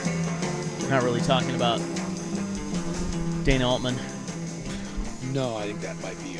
Or the softball team. I say more like cross country. Don't they win that thing like every year? I don't know. I think they have a really good cross country team. They have a good golf team. Yeah. Man, and they have good golf teams. Don't be sexist. The text line is 503-864-6326. Some of your thoughts. Winning the national title is hard. Ohio State has won only 3 in the last 50 years, but they are in the mix all the time. As long as Lanning keeps the team in the hunt, I won't complain. We're getting a lot of that sentiment. That's a lie, by the way. You will complain if they if they lose every year in the playoff. Yeah, you're not going to complain. Nice try. I've seen it from Oregon fan the last 2 years. You complain. Not only do you complain, but you freak out. It's not all of them. That man, a little more sensible. Remember after this one, Dante Moore was garbage, and we need a new quarterback. This whole team sucks. Here's someone who says, as a Duck fan, I'm uncomfortable with the phrase they should win a national title. I believe they very well could win a national title in the next 3 to 4 See, years. that mentality bothers me a little bit. That's a coward. It's a coward's mentality. You don't go into the Olympics, and with this idea of, well, I think I could medal and I see what happens. And, that's one thing. Dude, if you're the Latvian hockey team, sure. Feel free to go in there. Those guys are losers. Yeah, bunch of losers. You want to be a loser, you go to Russia. We're winners. We're Americans. You go into that, but when you're the United States, when you're Canada, when you're Sweden, you don't go into the Olympics being like, I hope we win a medal. And no. You spend more on your football team than pretty much you don't get outspent, right? You pay $10+ million for your coach. You pay $20+ million for your roster. You build $1 billion worth of facilities. You have 30 years of branding and Nike behind you. This idea of, well, it's kind of hard, and as long as we're in the mix, no, that's absolute horse crap. Because I promise you, at Alabama and Georgia and Clemson and LSU, that's not what they're saying. Should they? You might like this one. Yes, the Ducks need to win a title in the next 5 years. They are out of excuses. Yes. I'm 45. I've been going to games since the 80s. Yes, I love the Ducks, but there are no more excuses now not to win one. Yes, exactly. That's the mentality. Look, I'm a BYU guy. I'm just happy that we don't suck. There's expectations. Like that, you should have realistic expectations. You know what you sound like? You sound like me to Blazer fan. Yes. You do. Yeah. Because there is a sentiment here. And here's another one. Another text says, I'm a season ticket holder. I do not expect a championship. It takes talent and some luck to win one. As long as they're in the hunt and are capable, I am fine. And that's what you hate to hear. That sounds like Blazer fan to me. I hate that attitude too. That's kind of a Northwest fan very Blazery. Thing. It is. And I don't know what that is. Maybe it's just, hey, we're just happy to be there and rooting the team. Like it's just they're not maybe fully invested like a crazy Philadelphia fan or something. I don't know what that is. I'm guessing Ohio State fan is not thinking that way. No. Well, exactly. And he shouldn't. But that's a very Northwest fan thing. Not everyone. It bothers me. I'm not sure which one bothers me more. When schools that have no business thinking they should win a national title, see my school, that actually are like, well, why can't we? And now Indiana is going to be propped up there. Well, why can't we be Indiana? All right, well, because you're the one outlier in 100 years of college football. But, I'm not sure which mentality bothers me. That one or when a school that should have the expectations. And there's not many. There's like 10 of them. And you're one of them. Oregon is one of those 10 schools that every year should honestly look around and be like, why the hell aren't we going to win one? Because if you fall short, it means that there's a glitch in the matrix. Something has gone wrong because you have everything you need to win. As opposed to a lot of schools where you can look at and be like, hey, we fell short of our goal, but we have to overcome X, Y, Z. Oregon doesn't have to overcome anything other than be better at the biggest moments. Here's RJ. If Oregon does not win a title in the next few years, I may lose my sanity. They have everything in place. They just need to go win the damn thing. Go Ducks. Yes. Like Kenny Dillingham down at Arizona State is trying to get Arizona State to kind of believe. Like he's fighting that. And that's a legit thing. That's a school that's like, God, we're just trying to get a foothold. That mentality of let's compete, that was 15 years ago at Oregon. 30 years ago at Oregon, it was like, God, can we just be relevant? And that's why I said the chip away thing. But you've chipped away at everything other than go win it. And not only have you chipped away, but now under this new landscape, just think about this. When Kirby Smart and Nick Saban have both referenced Oregon as far as resources go, I want you to stop and realize that. The head coach of Georgia said, I wish I had some of that Oregon money, some of that, and people get all pissy and moany about that. That is a direct shot at his boosters saying we need to be more like them. Ohio State came back after that game at Autzen Stadium and literally said to their fans, we have to be better. We need that. You're seeing this where those schools are literally referencing you saying, we wish we had that. And yet some of you still have the mentality of, well, it's just nice to compete. Stop it. All right. Another one says, I get nervous about Oregon's chances because I think their window is closing. The big money Nike investment is tied to Knight, and what happens after his time is up, U of O doesn't have the investment beyond the Knight family. I don't believe that, by the way. I have it on very good authority that Phil, when Phil dies, everything that Oregon does is meant to be sustainable. So trust me when I tell you that Phil has thought Phil has thought this out. Like all the cost to build that stuff and to run it, there is a plan for that. Now, it certainly is scary that when Phil goes, what happens, but there's really smart people there, and they have thought about what happens when Phil goes. But you'll have to cross that bridge, when you get there. Don't get me wrong, Dan Lanning is great, but in his 3 biggest games, okay, this is one of those that split, so bear with me. In his 3 biggest games, Pac-12 championship game and the last 2 playoff losses, do-or-die games for titles, his teams have shown up and had the doors blown off of them in the first quarter. Yep. As a Duck fan, how he prepares his teams mentally for these giant games is concerning now. And that could be, going back to Steven's point. Yeah. Here's another one that says, I expect Oregon to win in the next 3 years. Uncle Phil not going to be alive forever, and I'm afraid recruiting could start to suffer if we just can't win one. That's an interesting thought. Like, when you're this good, if you don't eventually win one, do you see some attrition? No, as long as you have the cool factor, the facilities, and cold hard cash, and the Nike thing. Like, that just, again, you look at schools that haven't won one in a while, kids aren't necessarily coming specifically because, you won. Like, Indiana isn't all of a sudden going to be a top 5 recruiter. There's just, it certainly is nice to go to the trophy case and be like, hey, you want one of these. But listening to what gets kids on campus, there's more than, they just haven't won a national title. Another one says, lifelong Duck fan, we used to celebrate the Sun Bowl and beating Oregon State and competing with UW. It is a giant leap mentally for us to think we should win it all. Should make that leap. Get there. Because other people around the country think that. Again, go back to those schools that reference you. Even the Penn State coach, and remember the Penn State AD that's in his rant, and he's mentioning you. Haters don't bring you up if there isn't some envy there, if there isn't those sons of guns out there. And it's a real thing. Oregon is a fly in the ointment for a lot of people. It's also why people revel when you get your ass kicked in those games, because it's like, the flashy, shiny toy over there, but you keep falling short. And that was Ryan Day, by the way. Everyone loved when Ryan Day fell short, and everyone loved to poke fun at him and all that. And then eventually he got over the hump. I just think that good coaches with all those resources and that level of talent, you usually end up winning one. Poll question, worse, more self-righteous, entitled fan, Duck or Husky? It used to be UW, now it's Oregon. Yeah, because they're winning. It's been flipped. Like, I've said this 100 times. Growing up in this area, UW fan was the worst, and Oregon fan hated UW so much, and now you've just flipped spots. Husky fan hates Oregon fan because it's what you were. And you were you walked around and you had all the cocky sniffs and strolls, and you were the king poobah, and everyone hated you. You've just flipped roles, that's all. It's the same thing. It's just sense of entitlement and all that. Just Role reversal. Someone texts in and says, the problem with the question, do you expect the team to win a title in the next 5 years, is what are they doing more than their competition? Georgia, Ohio State, Bama, LSU, Notre Dame, all trying to get better too.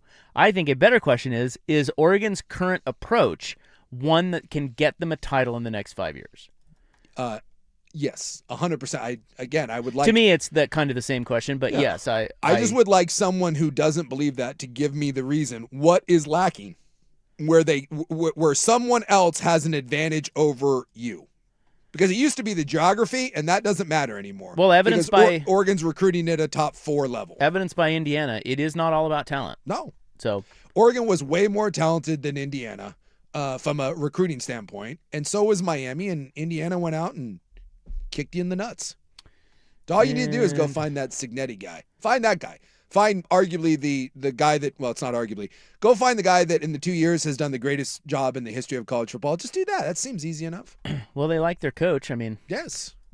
I mean, would you take Signetti right now over? Oh, wow, I didn't even get to spit out the question. Look, I really like Dan Lanning, but that Signetti guy, whatever that guy's got, just pretty good. That's pretty good. It is the single greatest coaching job in the history of college sports. And you can make the argument it's the greatest coaching job in 2 years in sports, period. Season ticket holder for 25 years. I believe they will get one in the next 5 years. When has a team got up and challenged consistently that hasn't won it? It will eventually happen. Every year should be natty or bust. When is a team got up and challenged consistently that hasn't won it? And that's kind of my point. I feel like that almost always it happens. Schools that kind of elevate themselves into that top 5 to 10 ranking. Can we say Notre Dame hasn't? I mean, they have, but I just mean in recent. Yes, that would be like the one. they've been there and they haven't won. Nope, recently. That's probably the closest one. And they've obviously won one before, but you're right. In kind of modern terms, they've been there a couple times, and much like Oregon, every time they get there, you get squished. That's why I kind of mentioned Penn State too. Yeah, Penn State was in the same type of boat there. Yes. And I would make the argument that the infrastructure and the money and everything is way better at Oregon than it is at Penn State right now. But there's another good one that Penn State has. People at Penn State are probably having this similar conversation into a lesser extent because they just couldn't beat Ohio State or Michigan. They beat everybody else, just couldn't beat those two teams. Well, we got the leaked audio. Oregon. We got the leaked audio of the AD basically saying that. Like, what the hell, guys? Yeah, like, what a D that guy was. Yeah, that's this conversation. Is he still their AD? Yeah, he's still their AD, I think. Huh. Oregon has a long history of falling on their face when the pressure is highest. Why break that tradition now? Oh, come on. Now we're just being unfair. Or is it? Yeah. Again, you don't want that label, then don't get the doors blown off at the biggest moment. And get over the hump, man. The last couple, well, you had the heartbreaking losses to Washington, and you saw them go on and play for a national championship, lose. But they kept you from playing for a national title, and then the last 2 years,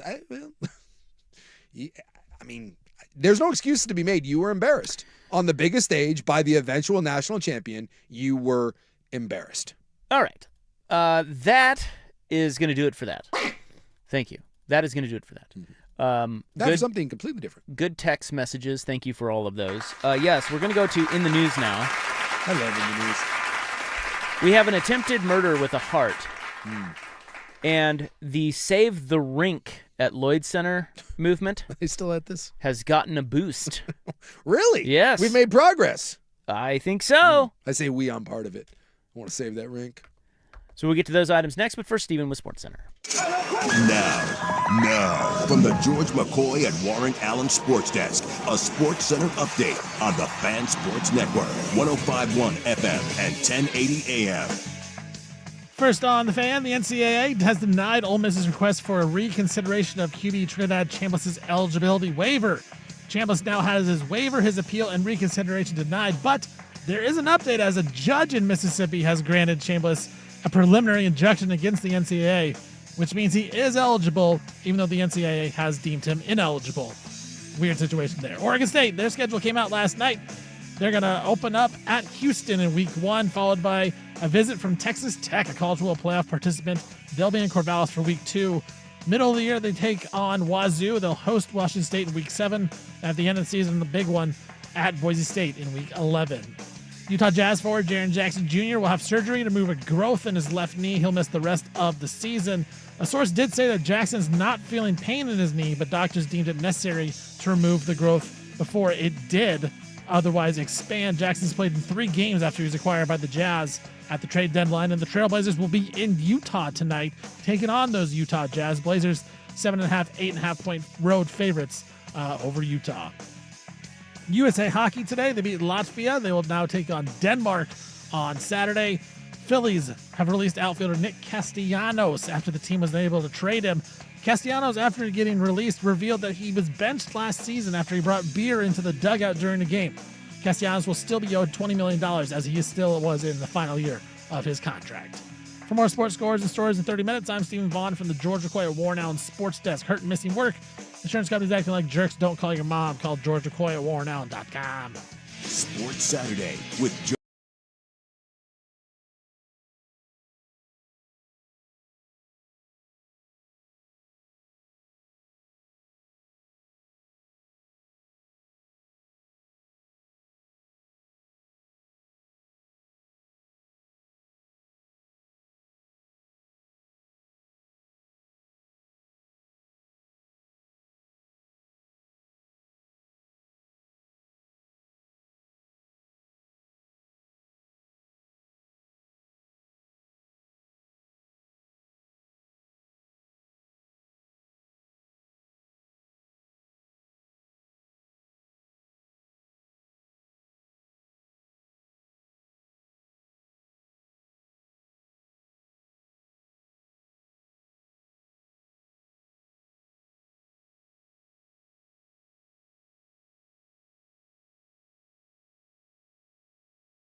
All right, coming up, we're going to break down every hole of the AT&T Pebble Beach Pro-Am. Can't wait. Round 1 is underway, and they took it deep out there. Love a good Pro-Am.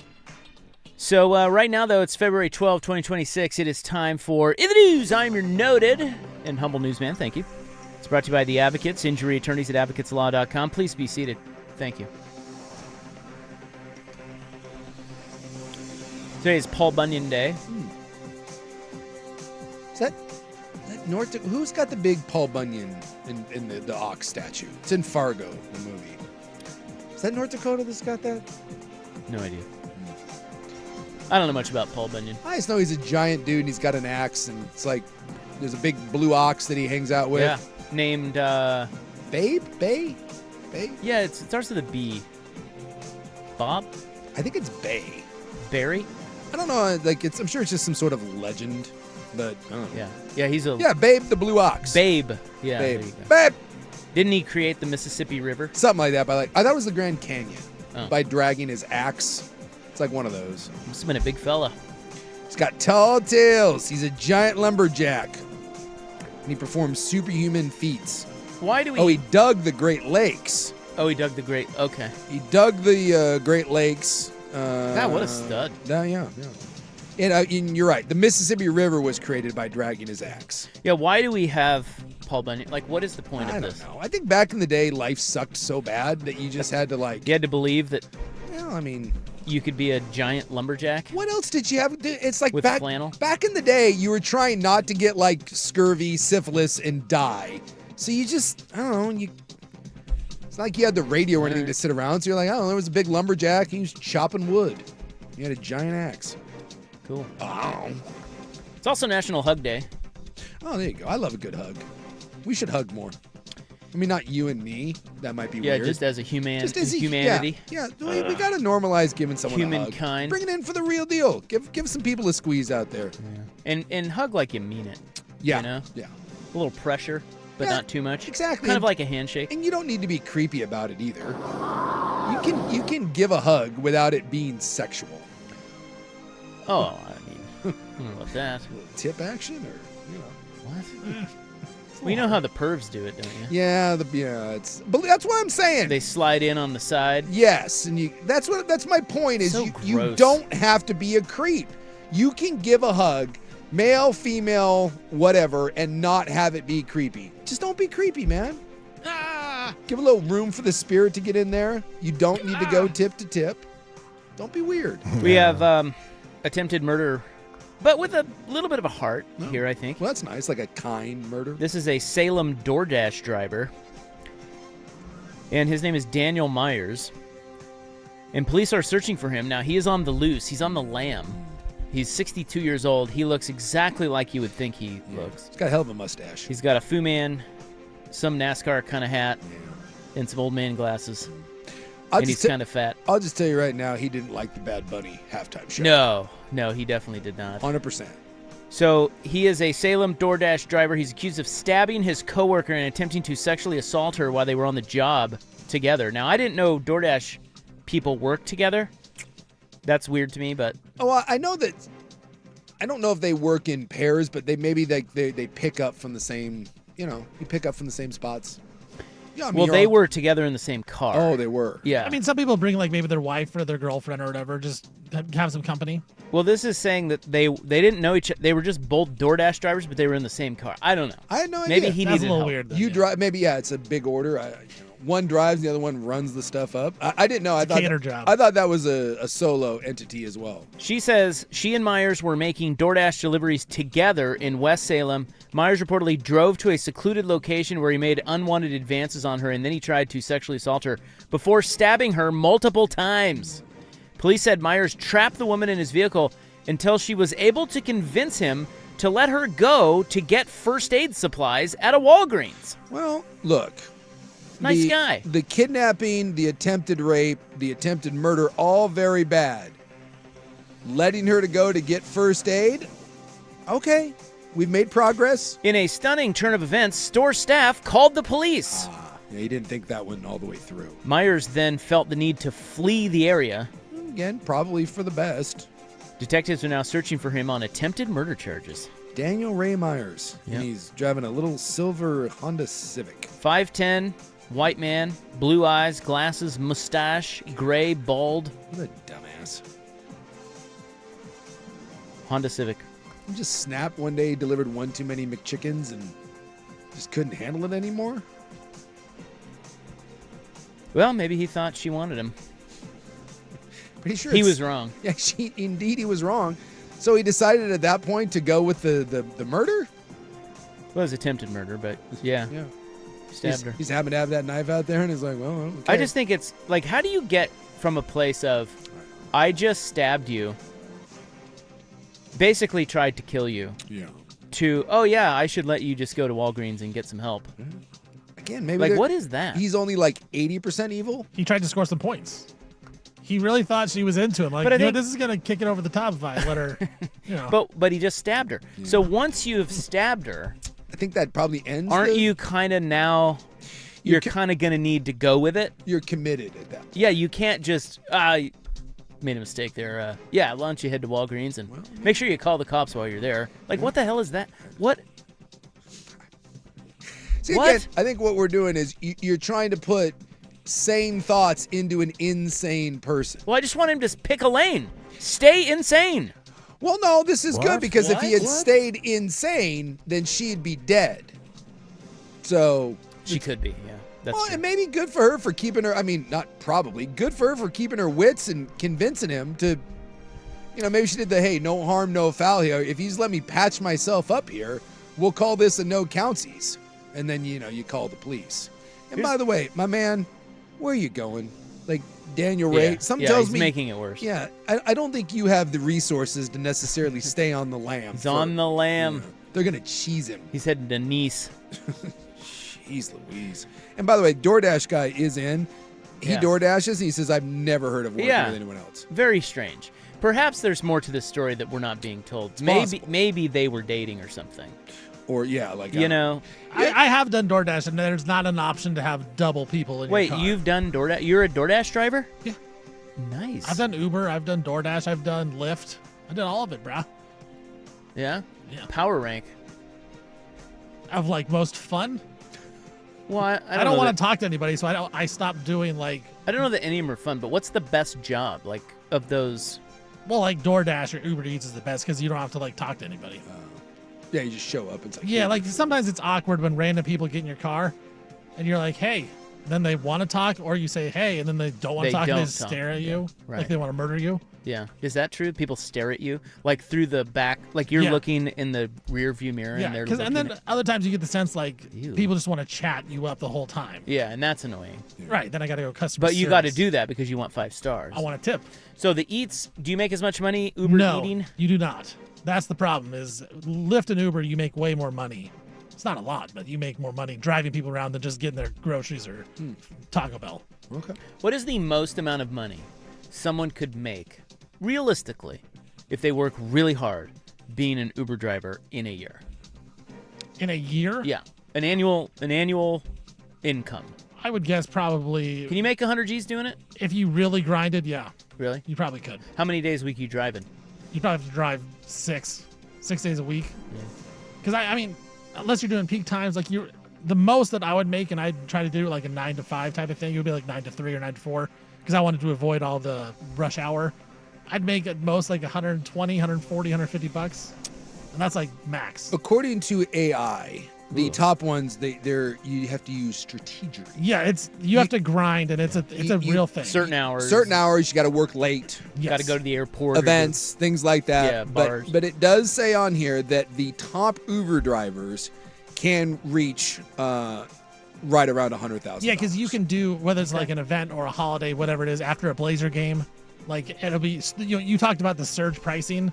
Yeah. It's the same thing. You make a little bit more doing that, so it's strategy. And you So got for to you have to the- drive in high demand cities. And it is a Yeah. grind, though. But for most Uber drivers, it's kind of like a side hustle, though. Right. Yes. You know, it's like supplemental. Yeah. Like that's I would always tell someone like, don't make that your full time gig. Like Yeah. if it's just part time, that's fine. Which is Yeah. what I was doing. Right. And that's kind of the fun of it, because then you can just, if you don't feel like driving that day, you don't drive. Problem is that's gross, and I'm looking on here, and they said that it can get quite expensive. So your take home is not. Well, No. I've also heard Yeah. that the Yeah. car expense, like Yes. you forget about all the repairs to your cars and things like that. It's not great.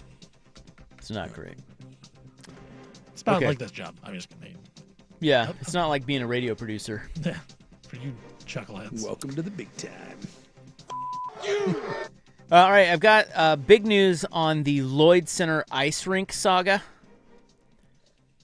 Okay. Can't wait. Isn't it just going away? It is, but What are we doing? but as you know, nothing can go away in Portland without a fight. So, in this instance, someone very famous and popular has come out in favor Okay. of saving the rink. Even though it won't matter, but all right. It will not, but we'll tell you who that is next on The Fan. This is the Fan's Window into sports. A view into today's top stories. Brought to you by Window Nation. Online at windownation.com. Krejci tried to set up young Hansen. Leads to a turnover. Randall rocks the rim. It's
All right, this is in the news for February, I don't know, what are we at, 12?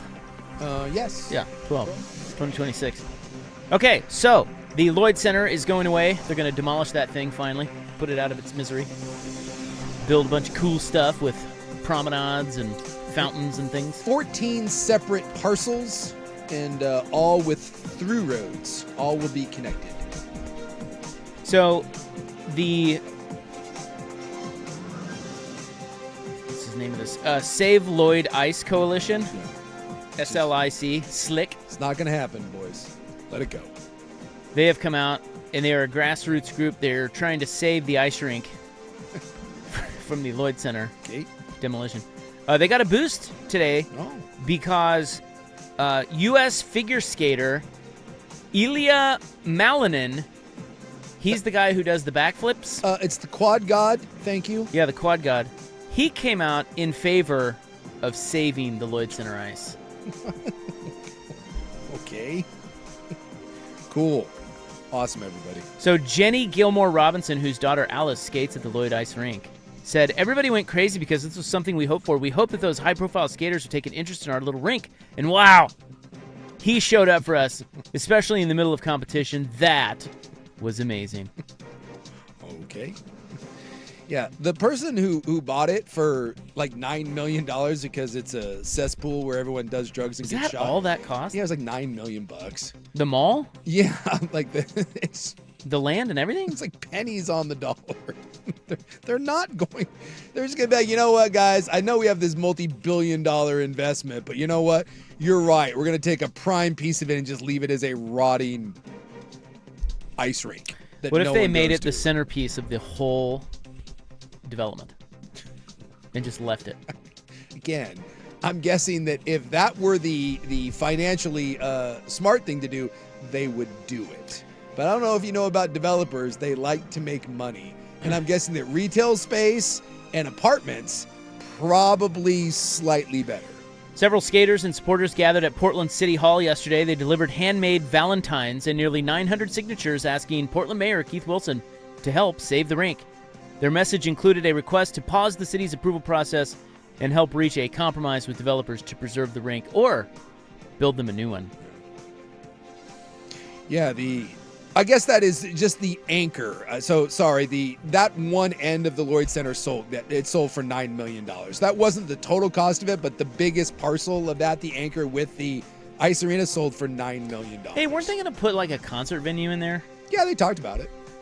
Why didn't they do that? I don't know. Again, my guess is not. No. From a money standpoint, I don't know. Maybe it just didn't make any sense. We have a lot of concert venues, and they're opening up they're doing a new performance arts one on the Portland State campus. There's actually some talk that the Keller may get shuttered. They have a feasibility study saying that Portland does not need 2 performing arts centers because the Keller needs to be redone. And there was some talk of if you build a brand new one on the Portland State campus, which they are, why are we redoing the Keller? And then other people are going to be like, save the Keller. Yeah, I'm on the Save the Keller coalition. So, you want to join me? I do like the Keller. It's great. But if they make a better one that's right there, just like across the way. Nope. Don't need it. Is there a building in Portland that if it was getting shut down, there would not be a riot about it? Yeah, it's a good question. I mean, I'm trying to think. I don't think so. I think you could shut down any building and there's going to be some group that says, we need to save this building. Yeah, we used to smoke meth in there. You can't tear that down. Yeah. I'm trying to think if I had to save one thing in the city, like a landmark. I was like, no. Well, there's a lot of them that you would want to save, but his point is a good one. It's like find the worst building. Yeah. There's probably a group that wants to save Portlanders would be mad. Well, about here's it. a good is one. The old Sandy Jug, the Pirates Cove, is that still standing? Because that's historic. I mean, when the Dolphin changed its name, everyone got mad. What about the stupid Coliseum? Yeah, we do freak out. Like that about thing sucks. Hey, they've done a nice job. What do you mean they've done a nice job? That thing sucks. They've revamped it. So what? It looks way better. It's a memorial. Did you know Rob? that there's an arena right next to it that's better and bigger? That's a good point. No, it's a memorial. Back off. Don't touch build it. them a better memorial. Do That's a not crappy touch. ass memorial. Even the veterans hate the memorial. Get them a nice one. Yeah, they deserve it. Yeah, that whole Keller and the new performing one, that my argument of kind of goes out the window when you consider that Memorial Coliseum and Moda are right there. Interesting. I don't know. I don't know what's the most iconic. The most iconic would be the Oregon sign, like the made in Well, Oregon. what if they wanted to tear down the Powell's building? I mean, this city might burn. That's true. It might burn. That might. There you go. I mean, you could burn the books. If someone were to, we got rid of Mary's and we moved it, and if you tried to move Powell's, that would be the one. It's a no-go zone. The peeps ain't having it. We would freak the F out over that. But yeah, I'm trying to think of a building that's just so lame and stupid, and yet there's probably some coalition that's like, love it. Save the A crop. Yeah. Bob's Red Mill, man. I'd sign that. People freaked out over Bob's Red Mill. Yeah, didn't that close though? That closed, yeah. So what are they doing with that space? I drive by it all the time, every day, and it just says Bob's Red Mill. It just says I mean, Bob's it looks Red Mill. open. Yeah, it's not, but yeah, you drive by there. I think the sign. I don't know. It said like thanks for the memories or whatever. And we got to save it though. That's the thing. We got to save save these buildings. Too many memories. I don't know. Can you buy Bob's Red Mill and then live there? Because that'd be kind of baller move. You could walk across to the A crop. You know, we talked about that stretch of Barber Boulevard, Southwest Barber Boulevard. That's weird. It is weird. And it's got the scuba shop. Scuba shop, and then the lingerie modeling studio right next to it. Well, and there's a weed shop, and then there's this really seedy apartment. But like, it's the weirdest stretch. What if they? I think I'd sign the scuba shop. Save the scuba shop. Petition. Sorry, we're gonna turn this into a school. No, you're not. No, not. I need my scuba gear. Not on my watch. We're not gentrifying S. Makes it culturally less interesting. That's in the news, Feb 12, 2026, brought to you by the Advocates Injury Attorneys at advocateslaw.com. Who wants Nick Castellanos? He's probably not going to be putting on this headset ever again. We'll get to that and other items and headlines next on The Fan.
Now, from the George McCoy and Warren Allen Sports Desk, a Sports Center update on the Fan Sports Network, 105.1 FM and 1080 AM.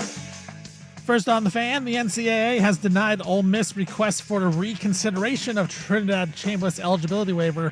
The quarterback Chambliss has now had his waiver appeal and reconsideration denied, but a judge in Mississippi has now granted Chambliss a preliminary injunction against the NCAA, which means he's actually eligible to play for Ole Miss next year, even though the NCAA has denied his request. Story still ongoing.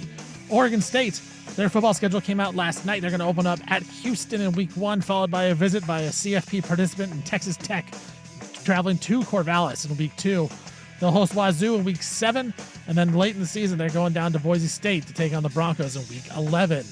Utah Jazz forward Jaren Jackson Jr. is going to have surgery to remove a growth in his left knee. He will miss the rest of the season. A source said Jackson is not feeling pain in that knee, but doctors deemed it necessary to remove the growth before it actually would get some pain. Jackson played 3 games with the Jazz after he was acquired at the deadline. And the Blazers are in Utah taking on the Utah Jazz tonight. The Blazers will be without Denny Advia and Robert Williams III. Trailblazers 6.5-point favorites now over the Utah Jazz. USA Hockey, they beat Latvia today, and next up they will take on Denmark on Saturday. Phillies outfielder Nick Castellanos got released today after the team was unable to trade him. Castellanos then revealed that he was benched last year after bringing beer into the dugout during a game. Castellanos will still be owed his $20 million on his last year of his contract. For more sports scores and stories in 30 minutes, I'm Stephen Vaughn from the George McCoy at Warren Allen Sports Desk. Hurt or missing work? Insurance companies acting like jerks. Don't call your mom. Call George McCoy at warrenallen.com.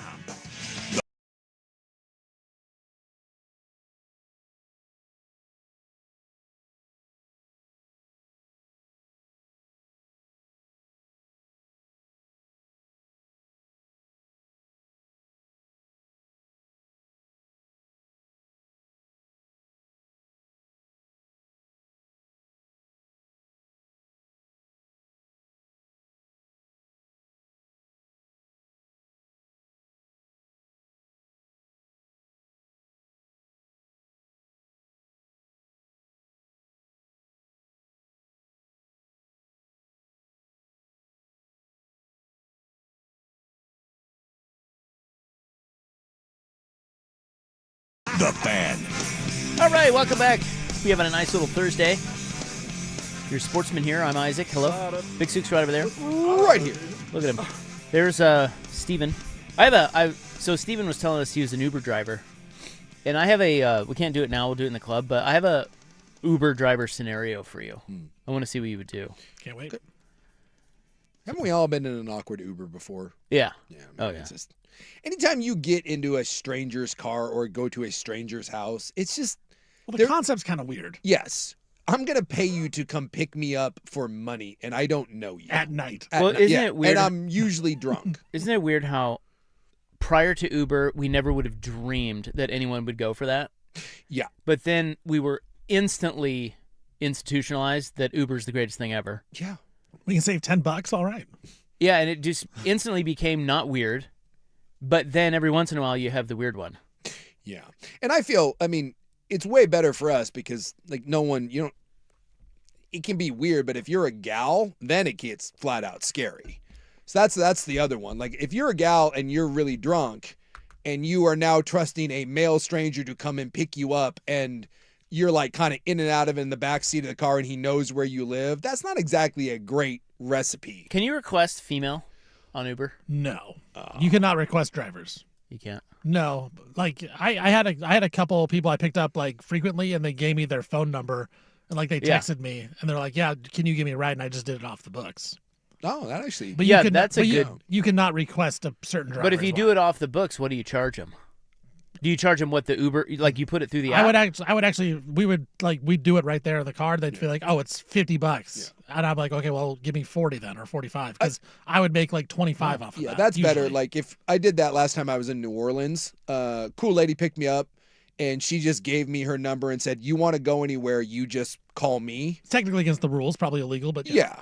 But she was great, and it actually ended up being cheaper because she can charge you whatever, and you Right. don't have to pay any of the fees and whatever. And Because when I did it, it was like, it literally would be, if it was a $50 ride, I'd get like $30. Yeah. So I'd be like, yeah, let's meet in the middle. Let's go 40 or 45. Then I'm like, cool, I'm going to save money. You get more money. you can do that a lot, like when you travel to, if you go to a foreign country, and if you like the cut of the driver's jib, just ask to get his number, and a lot of time that person will just drive you around. We did that, and we've done that multiple times. Again, is it a little shady? But that person doesn't care. You're giving them better. They're making Better more rate, money, and then you don't have to worry about, you just have a driver, and they can kind of point stuff out to you, and it's a nice way to go. I also think Deal has found the one building that perhaps no one Would attempt to save if it were going to be blown up here in Portland, and Talk that to would me. be the ice building. Well, I don't know, man. There would be a group of people that would Jesse Waters would come out and hold the telethon for that one. Well, but I don't know who that is. Who is Jesse Waters? He's the Fox News guy. He's the new. Yeah, but I mean locally. Yeah, like a Portland native. There'd be a couple of Portland natives that would still be Would mad they? about it. Yeah. Save the ice building. That's pretty good though. That's a good one. That is a good one. All right. Well, now we have to take a break. We're that far behind, but it's best if we do. And when we come back, we'll tell you why no one is probably going to want Nick Castellanos now, except for probably the Mets. Why? Why do you got to take shots? Well, because it feels, I don't know if I'm going to be putting on this headset again. I don't know if he's going to be putting on the headset again. I don't appreciate this. But if he does, anti-Mets it's probably with the Mets. slander. Hey, we need some outfield. Does he not? I mean, come on, dude. If the Mets sign him tomorrow, is anyone shocked? There's a perfect job for him, and it's be Tom Brenneman's analyst in the booth. Oh, that'd be good. Oh yes. Because Brenneman does Pac-12 games. He does a lot of things. Get Castellanos in the booth with Brenneman. Make the booth great again. Bring in Castellanos. We also have Tom Brady lighting up Logan Paul and some other cool sports stuff for you because that's what we do here. Logan Paul tried to do the check the tape, man. I rocked in high school. He went full Dirt Johnson. Never go full dirt. And then we'll have the club tonight where we've got some news on season 4 of White Lotus. Oh, and that's coming back? There's cracks in the Taylor Swift armor. What? Yep, Oh, boy. that's right. T-Swizzle. Is she too cringe? Suddenly a lot to get to. Yeah, we'll get to like half of that, by the way. That's right. But I got a tease. I understand. You never know. So we'll be right back on 105.1 The Fan.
So some headlines today. Nick Castellanos was told not to show up to spring training. Hey, don't bother, huh? For the Phillies. Yeah, don't bother because you can't hit. No. But also don't bother because you brought a beer into the dugout at a game in Miami. Yeah, apparently he came clean about that one. He did. He wrote a letter. Yeah. I mean, look, he wasn't terrible last year. 250, 17, and 72. He fit in. You mentioned the Mets. It fit into our outfield. You'd take that, would you? Have you seen some of the Mets outfielders? I have. Look, there's a place for Castellanos. I don't know. I mean, maybe. I mean, he's got real Kansas City Royal vibes now. You know, where it's like nobody really wants him, but the Royals be like, well, maybe we can do something with him. You know? Yeah. He's not that good. But no, but he's had some good years. He's also not that bad, and he's kind of a clutch guy. He's a pro. Well, he hits a home run every time. Yeah, you just need someone to die. Yeah, every time someone dies or they're eulogizing someone on a broadcast. Yes. I don't know if I'm going to be putting on this headset again. He's still owed $20 million. And that may be by the Phillies. And that may be the problem. The Phillies tried to find a trade partner and no one wanted him. Someone won't want him at $20 million, but if he's already getting 20 from the Phils, you're telling me that as a part-time rotational outfielder at $6 million that you don't want a guy that can still give you that can hit 260 and drive in 70 runs? I'll take that. Yeah, he said that he's also kind of a pain in the ass. I guess he's a real a-hole. A giant red ass. Yeah, he said that he had a problem with the Phillies manager. He got pulled from a game for a defensive replacement when Thompson said he said something inappropriate to him. Yeah. Then he's bringing beer into the dugout. Have you ever seen an interview with him? Yeah, he's a jerk. Dude, yeah, he is. He's a total jerk. He's got an Aubrey Huff sort of. As there's a drive in a deep left field by Castellanos, it will be a home run. So anyway, R.I.P. The great. Well, he will pop up somewhere. What else do I have for you? We've got Oregon State's schedule is out. You know, they did the whole Pac-12 schedule release thing. Yeah, they're flexing games. I think that's interesting. Yeah, I think interesting idea, although it is kind of hard to explain. So Jamarcus Shepard's the new coach there. Mm-hmm. They start on the 5th of September. They play at Houston, and then they have to host Texas Tech. So they open with a couple of toughies. Yeah, although I don't really know what Houston's bringing back, but they were pretty good last year. Sure. So that's the coach is great. That's not easy. Yeah, they have a very good Willie coach. Fritz, yeah. So they're doing this deal where they have a home-and-home flex matchup. Mm-hmm. So it's not a league game. Here, let me just read to you what they're saying about this. It is a little confusing. It's geared up to try to, if one of their teams is in contention for a BCS, or I guess it's not BCS, CFP. A CFP. They want to make sure that there's a marquee game at the end of the year to give someone a little extra oomph. Consider us.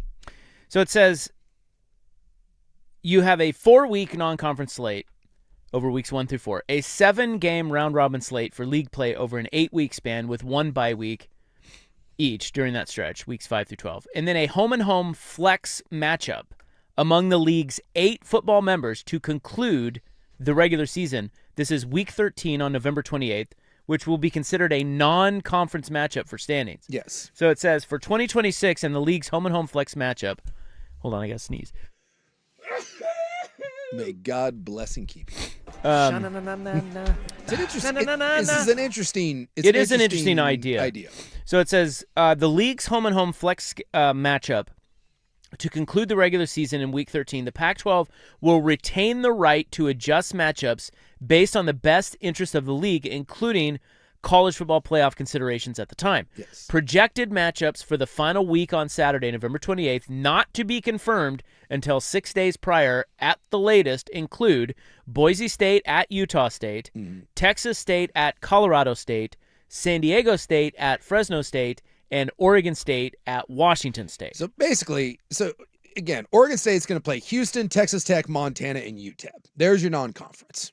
And you do get Texas Tech at home. By the way, not the easiest non-con. No, not at all. But you get Texas Tech and Montana at home. And by the way, that Montana game also cool. Montana's although they lost their coach. Where'd he go? He became the defensive coordinator. Where? Illinois. He went to Illinois? Yeah, which, by the way, Is that weird? Well, here's my thing that kind of rubs me the wrong way. It's Is it Bobby Hauck? I think is his name. I think Hauck. Hauck. One of the two. I think it's Hauck. So he goes on there and he does this big whole, it's just not fun anymore in college football and paying players. He does this whole holier than thou horse S. And then immediately, so he steps down from his head coaching job where he makes like $400,000 a year. And he's like, I don't want to deal with this anymore. It's not fun. And then you decide immediately to go be the defensive coordinator at a place where if you don't like dealing with the kids at Montana, dealing with the kids at Illinois and that level in the Big Ten is going to be 1,000 times worse. So get off your high horse, you ass. Just say that you're stepping down to take a better job. Don't pretend that you're stepping down because it's not fun anymore and then you take a less fun job, douche. Anywho, so then you get Colorado State, San Diego State, Washington State, Fresno State, Texas Tech, Boise State, Utah State. So then at that last week, let's say, for instance, Oregon State is a one-loss team and is in consideration for the at-large berth, like what James Madison was this year, or who was the other one that made it? It was James Madison and Tulane. Well, but Tulane is ranked slightly above you. They will say, okay, who's the second best team in our league? We're going to have Oregon State and that team play. Therefore, that's a marquee matchup, eyeballs on it, and maybe that win is enough to then vault that team ahead of Tulane and maybe get a shot at the college football playoff. To my understanding, though, if Oregon, like let's say in that situation, Oregon State, Boise State are the two Pac-12 representatives in the conference championship game, they would not place them together. Yes. They would not face each other. Because they would already Wait, what? Okay, so there's going to be a Pac-12 title game. Right. So and it'll be a home field advantage. Yes, it'll be a home field. So if Oregon State and Boise State are in line to play each other in the conference title, they won't have them play. They won't flex. In the flex match. They won't flex the matchup. Also, as you mentioned, the home teams and road teams, like Oregon State will play on the road in that Week 13 game no matter what. They will not have a home game. Yeah, so the flex schedule, the teams have already been determined. The home and road teams. The home and road teams. It's just they can decide who the matchup is going to be. None of this matters, then it's Boise State at Utah State, Texas State at Colorado State. Yes. San Diego State at Fresno State. Yes. And Oregon State at Washington State. Yes. That's if they don't flex a team out of there. So it's kind of a cool concept. I think it's smart. But it would have been a little, because all the teams are going to play each other because it's a small conference anyways, that loses some of it. Because what happens a lot, like in the Big Ten, is some of the big boys don't play each other. So like with Oregon and Ohio State this year, they didn't, you may not get to play someone and you're not going to go play in the Big Ten title game, or it doesn't look like you're going to. It'd be kind of cool at the end of the year. We're like, hey, by the way, Ohio State, Oregon, you guys get to go play each other. Whereas in the Pac-12, they're all going to already have played each other. It seems a little wonky, and the fact that if the two best teams are on a collision course for the Pac-12 title game, they're not going to play each other. So while it's a cool concept, the way this is being implemented, I'm not certain if it's going to be particularly interesting. I would like it better if they could somehow get a relationship with like the American Conference and do a cross-conference game where it's like, the 1-versus-1. Because if you're really trying to boost your CFP ranking, that would be way better. You're fighting with the American to get that bid. You know who suggested this years ago? And he suggested it on a national scale? Mark Cuban. Yeah. Do you remember what Cuban was saying? I do remember that. Back in the day, Cuban, when college football was kind of in flux about its postseason model, Cuban suggested, since none of these good teams play each other, or they miss each other a lot, why don't we have flex week 4 and flex week 9?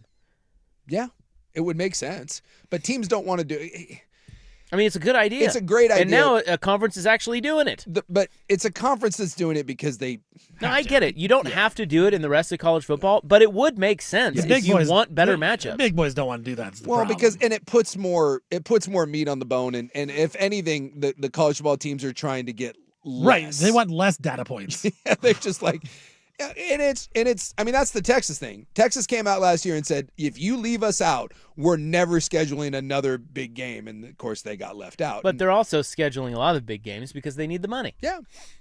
So I did like the fact that the Pac-12 released it at night because they're embracing the Pac-12 after dark.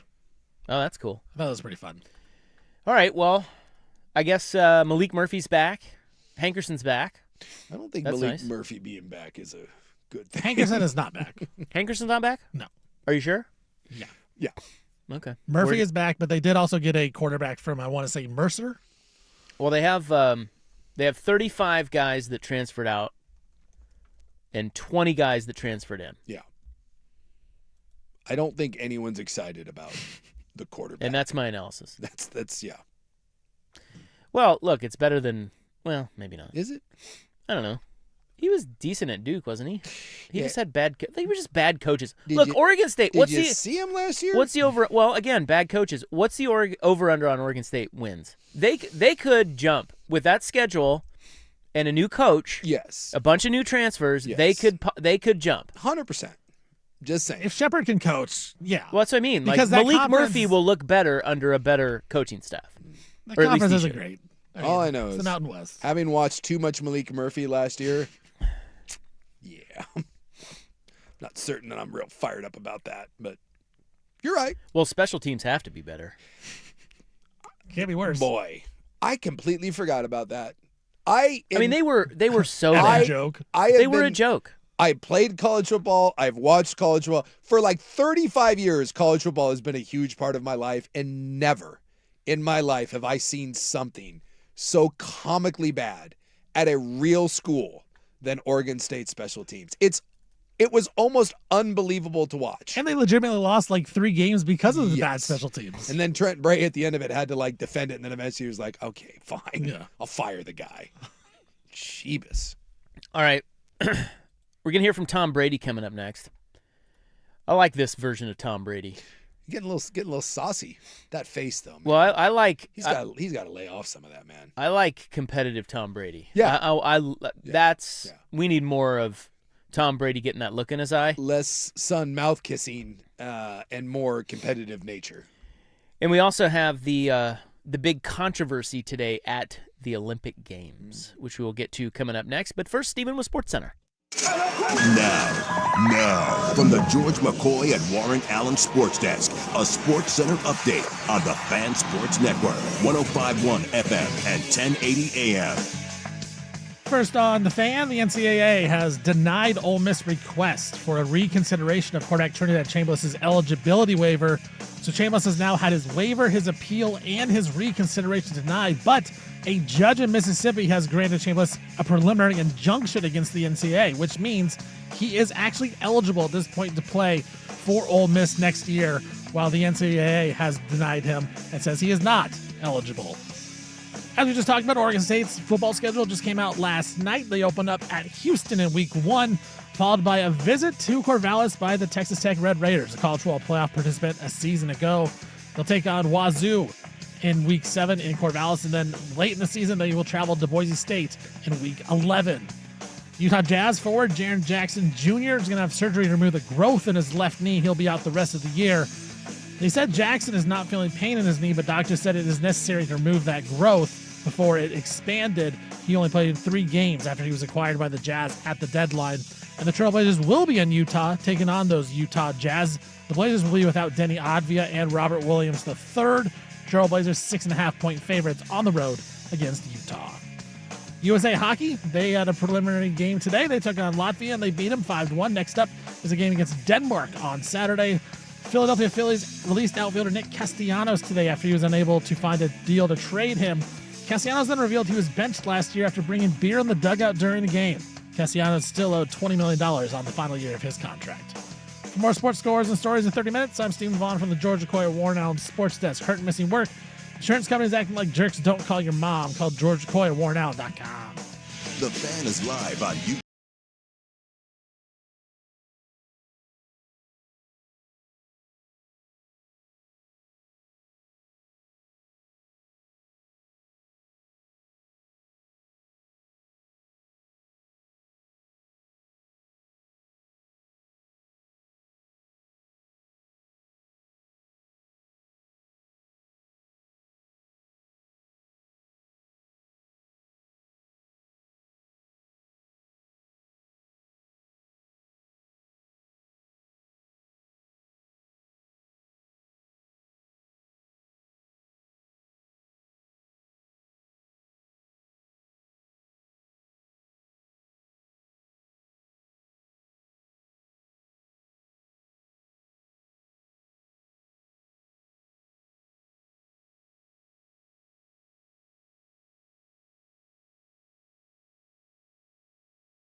All right, 2 more items to wrap up the hour here. One is the great Tom Brady. Now, we talked about this when it was announced, but we have since not talked about it because, well, who cares?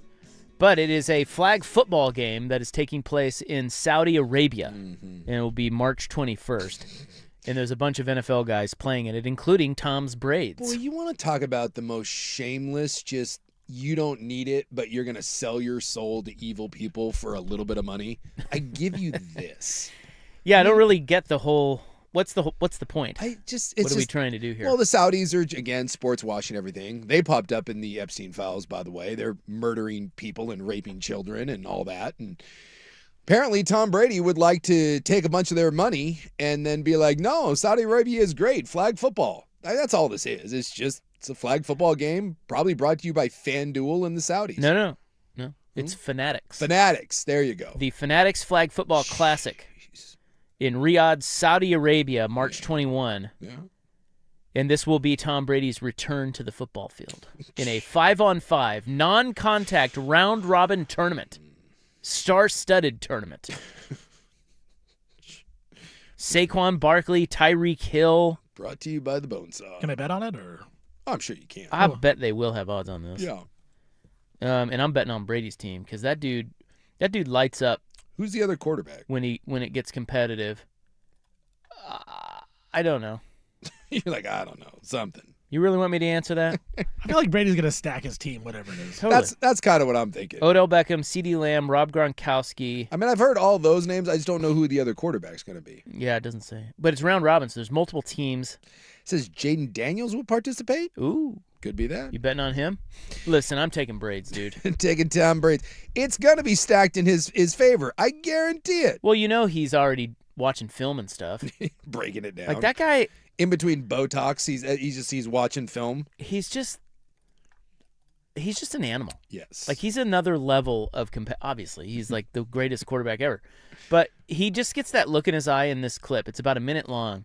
He is talking to Logan Paul. Yeah, he's on like Paul's some podcast or something. And they're talking about they're trying to pump up this stupid flag football game. And I think Logan Paul is going to participate in this. Yeah, he's in it. He's going to be over there. Yeah, that's why they're talking. Yeah. And here's what that sounded like. I'm told that I'm being flown out to Saudi Arabia to compete in a Fanatics flag football game with you. Yeah, you know what? I'm actually a little worried for you because I know for me. Well, you're a good athlete, but you're like no.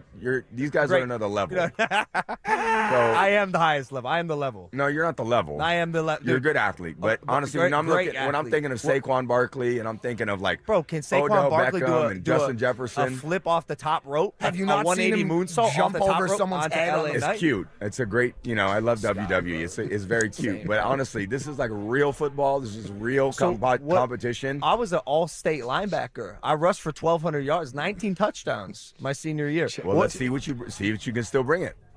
I mean, look, we all had a great pass. I won 7 Super Bowl. Who don't gives a shit?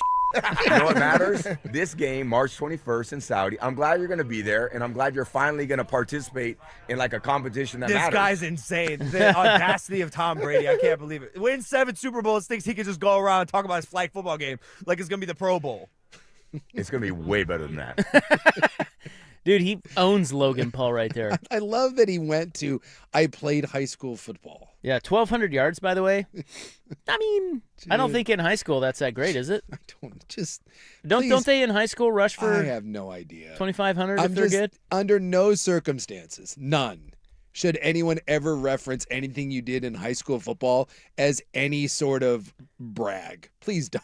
Please don't. Logan Paul, he played at Westlake High School in Ohio. Yeah. He excelled in football and wrestling. Mm-hmm. He was a linebacker and running back. He earned the Cleveland Plain Dealer All-State Honors in 2012. He had 92 tackles and he had 1,400 plus yards. Yeah, well, it's high school football. How about that? For the love of God. Please don't. Don't go full dirt. What a stud. Just don't. And a 4.7 GPA. He's a smart kid. Mm. He's a real good business guy. His brothers are the giant douchers, but they make money. I just love that he brought the WWE. Well, there were 3 quality digs in there. Yes, he called him cute, which is that goes back to the good little team. Tussle the hair. Yeah, exactly. I'm Tom freaking Brady. How about and then he says a real competition, like it's you're actually, which is a shot at everything Logan Paul has done athletically. Not scripted like wrestling, brah. And there was another one, I can't remember what it was. I won 7 Super Bowls. Who gives an S? That's right. That's another pretty good one. That's right. None of it matters for the Fanatics Flag Football Classic. Is that it's the Vince Vaughn and John Favreau? You don't think I rocked in high school? You want to check the tape? Please, just don't. Just don't. High school football. Well, I mean, what does he I will say in Logan Paul's defense, when Tom Brady's coming at you, yeah, just don't. Like, how are you? Well, but how are you going to defend yourself? You don't. Well, you have to. You're on your own podcast. You have millions of followers. You can't just let Tom Brady railroad you. You got to come up with something. He could kick Tom Brady's ass. There's that one. I have no doubt about that. Yeah, but you got to be careful there. You can't just be you can't just cracking that beautiful face. Come on. Are you kidding me? There's nothing that's going to penetrate that face. Dude, that face has so much plastic in it at this point. That thing ain't moving. That's the other thing I took out of this is Tom Brady's face is alarmingly stiff. Like, he's got it. Like, you're a handsome guy. Just back off just a scooch. Because he's like, what, 50, 51, something like that? Imagine what that guy's going to look like because that ain't stopping. He's 48. Oh, God. He's your age. Imagine what that face is going to be like in another 10 years. He's going to be like George Hamilton. Yeah, I'm looking at it again. It is pretty alarming. Yeah. It's getting worse. Yeah. Well, he can't stop. Yeah. You know, it's Well, why can't he stop? It looks fine. What is next? Like, what do you I think it's the competitive. I think he's literally competing against Father Time. But isn't that the bet, though, that technology will get better so he can just keep doing it, and then at some point it'll get really good again? But look at his face. What does he need? I don't know. What does he need? He's perfect. He's got the butt chin going now. Yes, he's got the chiseled jaw, the nose. Everything's perfect. It's kind of terrifying, though. I don't know. Just stop. They can't. They can't help it. It's inevitable. The middle-aged lesbian is coming. He can't help it at this point. And now, he's dating like some 22-year-old hot, which means it's only going to get ramped up.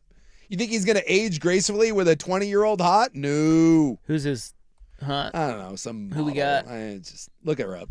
She's some influencer. Alex Earl? Yeah, that gal. All right. You think he's just going to age gracefully, knowing that that's waiting for him? Wow. Yeah, she's an influencer. Oh, she's the one that used to date old What's-His-Nuts. Old What's-His-Nuts. The wide receiver? The Dolphins guy? She date. Oh, isn't that right? Braxton Berrios or whatever? Yeah. That makes sense. She used to date him. I'm telling you, the hots, they just circle around. They're like sharks. Yeah. You just lose your turn. She'll be back to Berrios or someone else like him. I mean, good for Tom Brady. I mean, look at her, for God's sake. She also dated Tyler Wade, former Major League Baseball player. I don't know who that is. He played for the Yankees. Okay. Well, she's upgraded. She has. I don't know how she gets better than Tom's. She probably doesn't. But Tom will circle back around. It'll year or two. And then get a piece of that Tiger Woods action. There you go. Although he's got that Trump gal, and sounds like they're getting pretty serious. Did you hear that? Oh, yeah. They may get married. Get out of here. Yeah. Really? That's sign that prenup, LT. That's what Gray. page 6 tells me, so, probably pretty accurate. All right. I don't know what's coming up next. Hopefully more high school football. Mama didn't raise no bitch. You want to talk about your high school stats? I've already told you my stats. And it wasn't even high school. It was the Pheasant Bowl. The old Maybe we should play Boys of Fall just for 5 minutes straight. Talk about our high school days, man. All conference. What are your top high school memories? It's not going to happen. Come on. I will admit, though, that anytime I run into someone that tells me they played high school football against me, it turns out they all kicked my ass. I was a terrible high school. Well, isn't it player. hard for an offensive lineman or a center to brag about their high school? Yeah, what do you brag about? Yeah, I really was. I blocked guys. The amount of time over the years that I run into someone's like, you probably remember me. No, I don't. Yeah, we went head to head. I remember blowing you up a couple times. Yeah, apparently my entire life was just me getting my ass kicked by people that never went on. All the way to the NFL. It's inevitable. Yeah. And then followed by this, I would have gone and played, but my knee, that That knee. Oh, yeah, that knee. Oh, I do know what's coming up next. We've got one more thing to cover here. There was controversy at the Olympic Games today. Oh, is this the helmet thing? Yeah. So we'll get to that next on The Fan.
So before we get to the club, we've got a little controversy out there in Milan. I feel bad for the guy, but...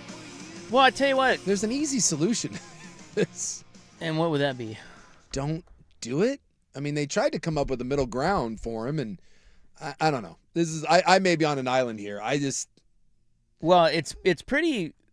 okay, so what happened was this Ukrainian skeleton guy. Yes. And I'm not going to try to pronounce his name. Nor should you. He will no longer compete because the IOC was trying to get him to switch out his helmet. His helmet has 20 of his country's athletes and coaches who have been killed in the war with Russia, and he's just got pictures of them on his helmet. And there is an IOC policy that you're not allowed to wear anything that makes what would the language? Political statement. Political statement. Which, it's. I mean, is it like what if I wore one with my mom on it? Yeah. If she died of cancer, how is that different than I think someone dying in a war? I think the idea is that Russia is currently banned from the Olympics. There is a bit of an international thing going on right there, and it's. So they tried to come up with a middle ground, and they said to the guy, they're like, no one can see you when you sled, like down. You're going 70 miles an hour. So we'll let you run it during all the training runs. You can wear it to the start, and then can you just put the other one on? And then when you get done with the race, if you medal or whatever, you can put it back on. Seemed like a fairly reasonable solution. Now, I think it's a little silly, but that is a rule. And they told the guy, hey, man, like, we'll work with you, but we can't have you wear it, right? Rule's a rule. And then he made it out like it was like this huge, he was tearful and that like he couldn't possibly compete, and they ruined his Olympic dream. Did they, or did you just decide that you didn't want to sled? Like, there was a solution here that you could still get your message across, but the helmet was that important to you to wear for those 45 seconds that you decided to skip the Olympics. I just think that's on you. That's like, I want this, and if you don't give it to me, I'm going to take my sled and go home. And they were like, well, I'm sorry, that sucks, but okay. Well, it sounds like he's okay with it because he ultimately said, I'm leaving. Yeah. I think what's weird about these is like, and I get, the idea of where's the line. Yeah. I get that. At the same time, I think some of that's just fear-mongering. I agree. But the thing that's wild to me about these is you're making, like, the IOC is making this more of a story. It is now, everyone's talking about it now. Yes. By your rule, mm-hmm. and I get what you're trying to do with the rule, you just want to keep it all out of the Olympics. You really can't. No. So by trying to prevent that, you actually make it a bigger story. Like, if this is not a rule and this guy just skeletons, is that what they call it? Yes. With his helmet, mm-hmm. No one even knows that. No. But because they're trying to stop him from wearing it, it's now a headline on ESPN and all around the country. You've made it a bigger deal. And that's on the IOC. Like, it's just kind of dumb. Yeah. Yeah, it is. But at the same time, can you not understand? It does bother me just a scooch when someone wants to do something and an organization says, well, in order to do it, you have to follow our guidelines, our rules. And a person goes, well, no, I won't do that. And they're like, okay, well, then you don't get to do this. And then that person becomes a martyr. You don't get to do that. That's like the whole airplane thing.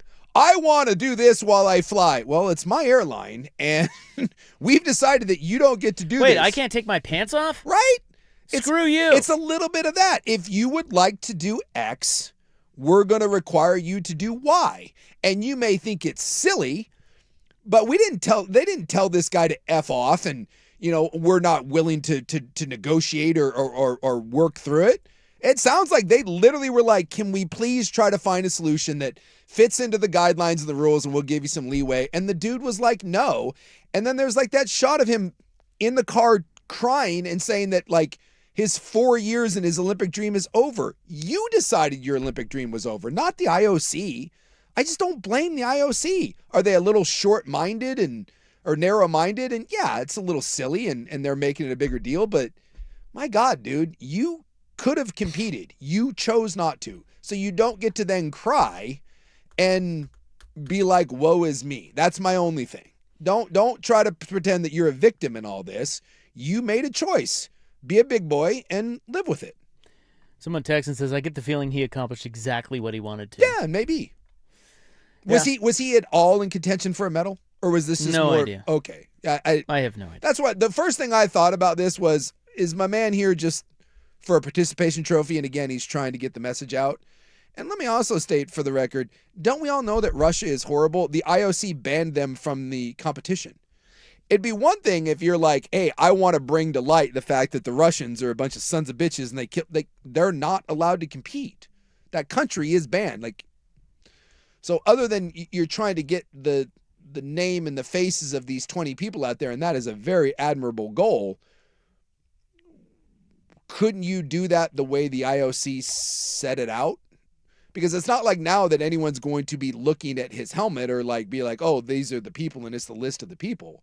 Seems like there was a better way to go about this from all sides, but especially the skeleton guy. In 2022 in Beijing, the IOC actually sided with him. He had a no war in Ukraine sign after his final run. Yeah. And they said he was simply calling for peace and did not find him in violation of the Olympic Charter back then. Okay.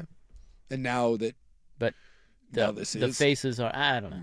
And people are saying he was a medal contender, so if that's the case, not then anymore. Not anymore. But that's his decision. All right, coming up next, we have the cast of the new White Lotus. I don't know if you've seen this. I have not. So it's season 4. Do we know? Because there's always one recurring character. Do we know who's back? No, we don't. Well, I don't want to. For anybody that hasn't seen it, I don't want to spoil anything. Oh, but we're about to next. No, it's just the new cast. Oh, because have you watched White Lotus? Yes. Yeah. So somebody can't be back. Do you know what I mean? Yes.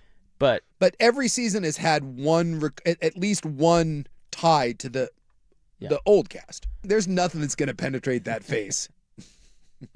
No. It won't. New hot drop. You think Tom... I can think of a few things. Not on that face.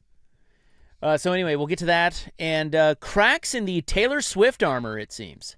Coming up on The Fan.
Now,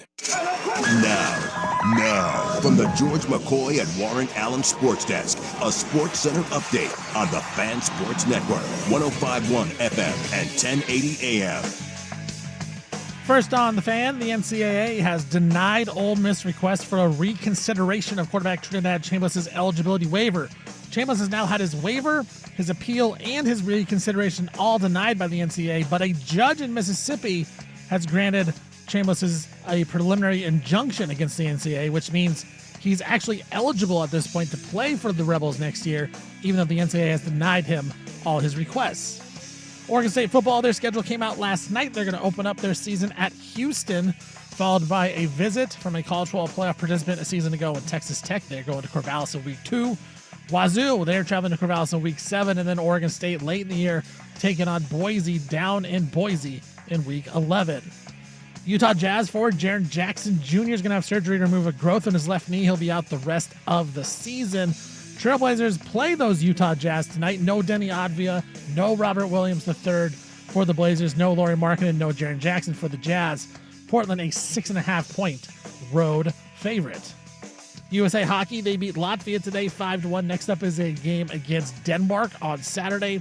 The Phillies, they released outfielder Nick Castellanos today after the team was unable to make a deal to trade him. Castellanos, after being released, then revealed he was benched last season after bringing beer into the dugout during a game. Castellanos will still be owed $20 million as he is going into the final year of his contract. For more sports scores and stories in 30 minutes, I'm Stephen Vaughn from the George McCoy at Warren Allen Sports Desk. Hurt and missing work. Insurance companies acting like jerks. Don't call your mom. Call George McCoy at warrenallen.com. The home of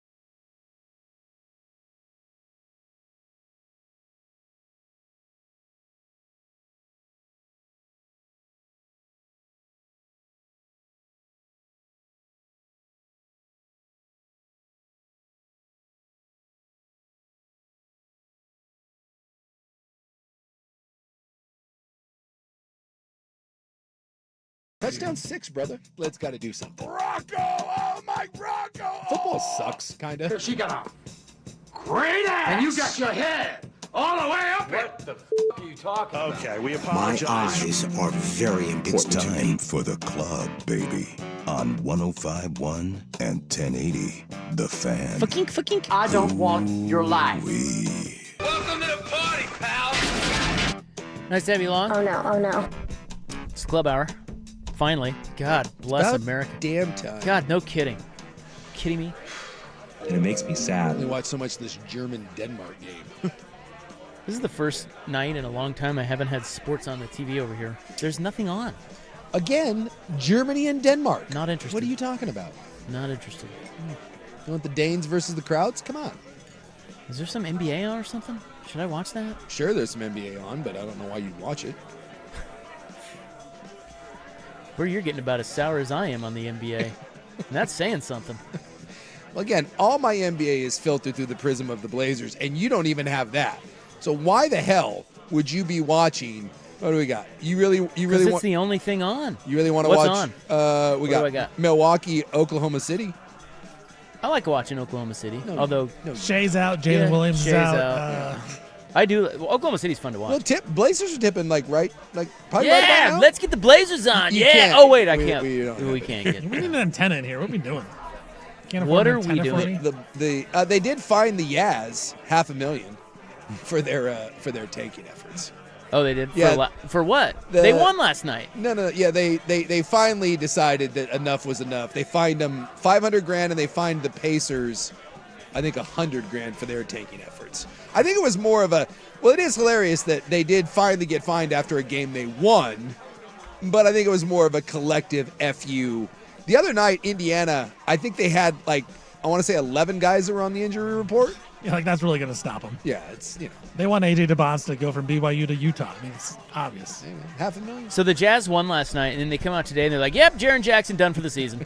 He had 23. He was too good. And then he's having surgery. They said he has no pain in his knee. Well, I guess I was looking into that. He's got like a weird benign growth in his knee. Sure he does. That's what they say he does. It's benign. It doesn't cause any problems, but if left unattended, eventually it could grow. There's nothing that's going to penetrate that face. Get out of here. Look, we need He had too many points last night, and they're like, we're going to shut you down. You need a reason to go in there and kind of clean it up a little bit. So I've become a little skeptical of... What? You skeptical? Stephen Vaughn's morals. Okay? Really? Yeah, I'm going to test Stephen Vaughn's morals here. I'm kind of intrigued by this. Well, I think he's like you. He's morally corruptible. Not to say he's a bad guy. Yeah. I sense some cracks in that armor where he's like, I don't really... At least I'm honest about my moral flexibility. Is Stephen trying to promote himself as a man of let's find integrity? out. Let's go. No, I don't think he is. I don't think he's coming across as like this holier-than-thou guy. I'm just reading it. We're getting to know Stephen. Yes. He's new here. Yeah. And I'm getting a read on him that perhaps he's, Understand. could be on the take. Yeah. We all have our price. Don't we? I think some people don't, and I find those people to be fascinating. Yeah. Better people than you and I. 100%. There was a boxer recently that, it was Terrence Crawford. I forget who he was on with, but Terrence Crawford retired. He's undefeated. And he said, dude, I ain't going out with like Ali. He goes, Ali was my hero, but I'm not going out all lunchy. And whoever was doing the podcast was like $100 million. And he goes, no, I'm not fighting for $100 million. He goes, I have integrity. And he was like, well, I'll fight for $100 million. He goes, now we know all about you. He goes, you have no integrity. You have no. He kind of called him out. It got a little awkward. I was like, oh, yeah, that's a valid point. For $100 million, most people's morals and ethics. Look at Steven. Exactly. Everyone. Yeah. There's a lot of things I do for $100 million. That's right. Yeah. Look, there are things I wouldn't do for $100 million, but that list is very short. The idea of integrity is a little slippery. Exactly. It's like the crazy hot matrix. There's lines. They need to intersect, but eventually you reach a point where integrity and money cross on the old y-axis there, and it's, at that point, whatever. But let's say you needed one fan personality, like you needed integrity out of one to person. hold the line. Yeah, who you choose? Like my life is on the line, or the money. Life on the line? Yeah, it's you. No, I think money. No, but I'm saying for the right amount of money, I get screwed over. Because there has to be something there. Like my life is going to get destroyed. Yeah, I wouldn't do that to you. And that's my point. And they're going to keep upping the money until someone breaks. And my life, I end up, I lose my job, I lose my house, I am in the gutter. But whoever eventually presses the button to screw me over is extremely rich. This is not just because you're on the show and that if I had to do that, I think you would be the holdout. Well, thank you. Yeah. Does it get awkward that I won't choose you? No, not at all. I'm just kidding. You'd be up there. I think Dusty's a good candidate. Yeah. But what scares me is, and this is my point, eventually I feel like it got to a point where every one of us would absolutely have to have the shaky hand. For sure. Because what happens is you start doing this. Well, yeah, I know it screws Suk over, but I could take care of his family. Yes. You're like, his kids are taken care of. And you start thinking, well, my parents are getting older. I can get them in the best care facility. My kid never has to worry about it. Their kids, it's generational wealth. Well, you start to rationalize it. Yes. But the reality is you just need to be, is it right or is it wrong? Yeah. If it's wrong, that's full stop. It's the movie, and I think it's based on a novel. It's The Box. There is if someone brings you a box and whatever amount of money is in there, again, $100 million. You press that button, someone dies. You don't know who. It is a random person in the world. It could be an evil son of a bitch, or it could be I can't do that. But you press the button, and See, I think Vaughn's pressing the button. I don't think I would. Yeah, I can't do that. There's 8 billion people on the planet. You have no idea who it is. You will never know who it is. Don't care. But it's Can't do it. 100 million. Can't do it. I don't think I would. Boy, that's a lot of money. Yeah, it is. I can't do it. And that's the experiment. And the idea is most people eventually would. Most people press the button. So you said you were an Uber driver.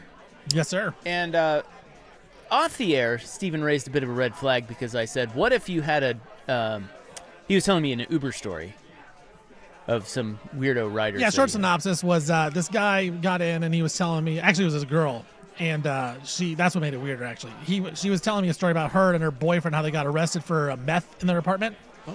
And we were driving down a road, and all of a sudden she was just talking to me, and she's like, whoa, turn left. I'm like, all right, that's cool. Turn left. She's like, yeah, I can't go down there. I have a restraining order on that street.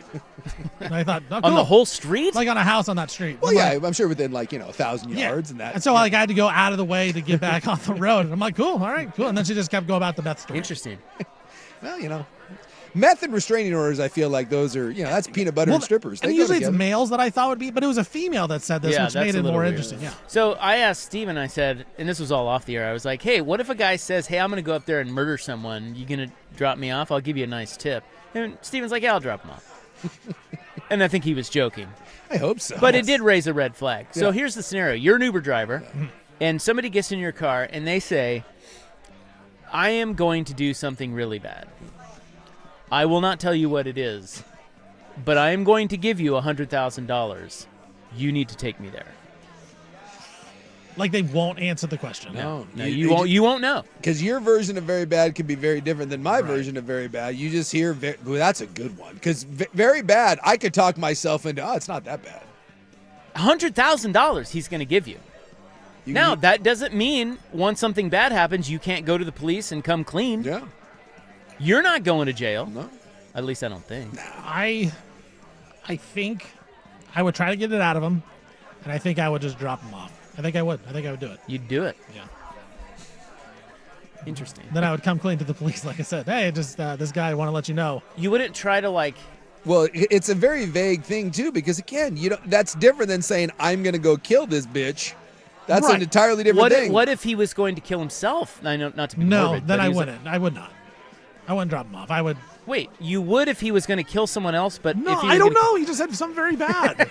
If it's murder, no. It could all fall under that category. I mean, you don't know. It could, but we don't know. If I know you're going to murder somebody, no, I will not actively help you murder anybody. But shouldn't you assume the worst? Well, again, who's very bad definition is murder, though? Something all right. It's kind of bad. It's what if he had that murdery look in his eye, and you're like, ooh, this guy? Would you try to secretly call 911? You drop him off and then immediately call 911, and you hope that they get there in time. But what if you? Because we can. If you're in an Uber, you can usually see the guy's phone. Sure. So you can't just secretly call 911. No, that's true. Interesting. But I'll tell you what. It's a tough scenario. That is a tough scenario. Because if it's a guy and someone says very bad, I'm assuming one of two things: rape, murder. Like that to me is very bad. Now, if you said bad, just bad. Just bad. What if he said, "I'm going to go do something bad"? I'm dropping him off, and I'm going to give you $100,000. That's like rob a store or something. Yeah, like. But why is he giving you home invasion? He's giving you $100K. That is insinuating it's very bad. See, he didn't say very bad though. No, but his $100K did. I think that is a very $100,000. It's a very important part. There was one time where I had an Uber driver or Uber rider, and I went to pick him up, and they was like, "Hey, I don't actually need the ride. I just need you to deliver this backpack to somebody." Oh God. Oh yeah. So you're a drug mule. I did it. I didn't know. Did you look in there? No. Why not? He put it in the back seat and goes, "Hey, thanks." Yeah, you don't look at I'm that. just. You don't? I don't know. You leave that alone. Dude, my curiosity would get the better of me there. No, I have done that. My one of my moron friends, he will often after a night he'll leave his he owns a store, and he's left his keys in my car or at my house, and then he wakes up the next morning and goes, "I need to open the store," and I'm like, "Well, I'm not driving him out there," and he has a couple times called an Uber to get keys. And I will say that Uber driver is usually a little like, what? And I'm like, I just need you to take these to that store. And usually after they're like, are you sure? And I'm like, yeah, he'll be there waiting, just here. And they've done that. Mm-hmm. But yeah, the backpack thing would be. It was weird. That would be a little weird. You know, it's a good point this guy brings up. He's going to do the bad deed anyway. Just take the money and then call the police. That's kind of my thought. If I don't know it's murder, I'm going to try to get the money and alert the police at some point. Because it is true, because if you don't do it, he'll just get a ride from someone else. That's right. And at least you know you're calling the police. Right. But if he actively says, I'm going to murder somebody or murder myself, I'm probably out on that, and I'm going to try to help the guy before taking the money. What if he was just going to eat a pint of ice cream? That's very bad. His wife won't let him do it. Cheating on the diet? Yeah. Honestly, if someone wanted to kill them, I would do that. If what? Like if someone said, I'm going there and I'm going to kill myself, that's not for me to say what you should or shouldn't do. I'd try to talk him out of it on the way there. But if someone said, I need a ride up to this place and I'm going to Peter Pan my ass off the top of it, I'd do that. Like the destination's the middle of the bridge? Yeah. Like, hey, I need a ride and I just need you to pull over on the middle of the old 205 there at night. I'd be like, yeah, you don't want to do that. I'd try to talk him out of it, but again, that's not, it's your life. Yeah, I'm not taking him. I can't do it. I couldn't do it. For 100 G's? Oh, 100 G's. That's what I'm saying. My man's going to Peter Pan Whoa. Yeah, my man's going to Peter Pan off the bridge. No. He wants to give me $100,000. I can't do that. No? No, I can't. I'd be like, sorry, man, I can't take you, and here's somebody to call. Right. Yeah. And then he probably just calls another Uber, He which is probably fine, does, but it's not on me. Which is why I would spend the entire time trying to talk him out of it. I'd take the money, and I'd up until the very end, I'd be like, brother, don't do this. But hey, here's my Venmo just in case. Well, no, I'd get the money first. I'm like, no, we're gonna have to. Yeah, this is straight cash only. Yeah, we're I'm gonna need a sweaty briefcase or something. There can be no trace of any of this, so straight cash. I'm a big believer of I would certainly try to talk someone out of it, but man, if that's what you want to do for you, who am I to tell you not to? Or I guess force you not to. Not my thing, not my life. Yeah, like if you know that you're taking someone to their demise, is that criminal? No. Like you know it. Well, it's not good, but it's not criminal. Is it not? Because you're kind of you're aiding them. like especially if you take money. Because you don't know. I don't know. That's weird. I don't think. What would you prosecute me for? Being a jerk? Yeah, I mean it's not illegal. Manslaughter? I don't know. I don't know. Comment on the YouTuber said, "This is making me question if I have any morals at all." I think they're taking the money every time. And that's my point, dude. Money, we make a lot. I had this conversation the other day with someone. We were talking about. It's not a matter right, left, immigrant, non-immigrant. It's just rich and poor.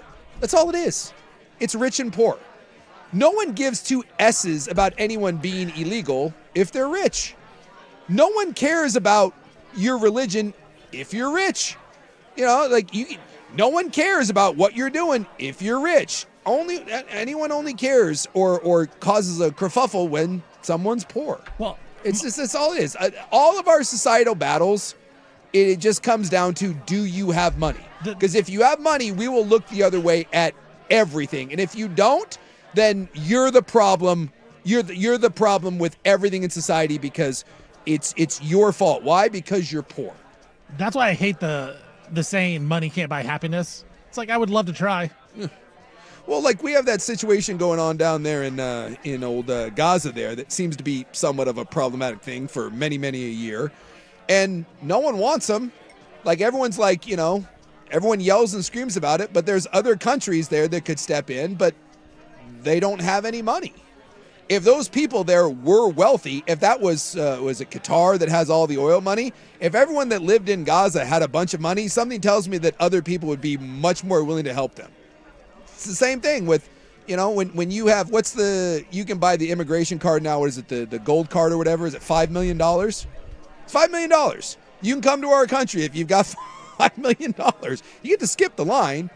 If everyone flooding over the border was worth a couple $1,000,000, something tells me that no one would be yelling and screaming about it.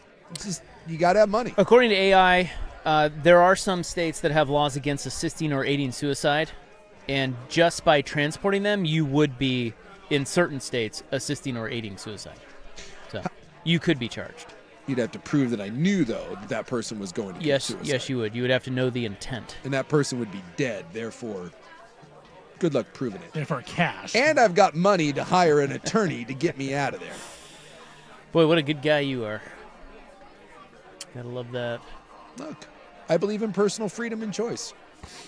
I wouldn't want someone to do it, but, if you decide you've had enough of this and you don't want to be here anymore, I don't get why that's illegal. That blows my mind. What, are you going to charge someone with a crime? They're dead. I will never understand that. You have to live. I don't want to anymore. You have to. It's a crime. Really? No one besides me think that that's the dumbest law? I actually agree with you on that. But if the situation was, I'm going to help this person do it, and it's just some random, I couldn't do it myself. Even if it was my family, I don't want to help them. I'm fine with you if that's your choice. I'm not going to talk you out of it, but I can't actively aid you. I just couldn't do it. You guys watch that Murder in Monaco doc yet? I have not seen that yet.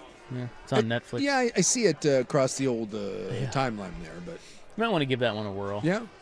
Yeah, it's... I finished it last night. How'd that go? Well, I'll tell you next, but it's really something. It's entertaining, wildly entertaining. You don't sound... It's not uber convinced. Well, it's not groundbreaking, but it is a good hour and a half that you... Yeah. I don't think you're turning it off, I'll tell you that.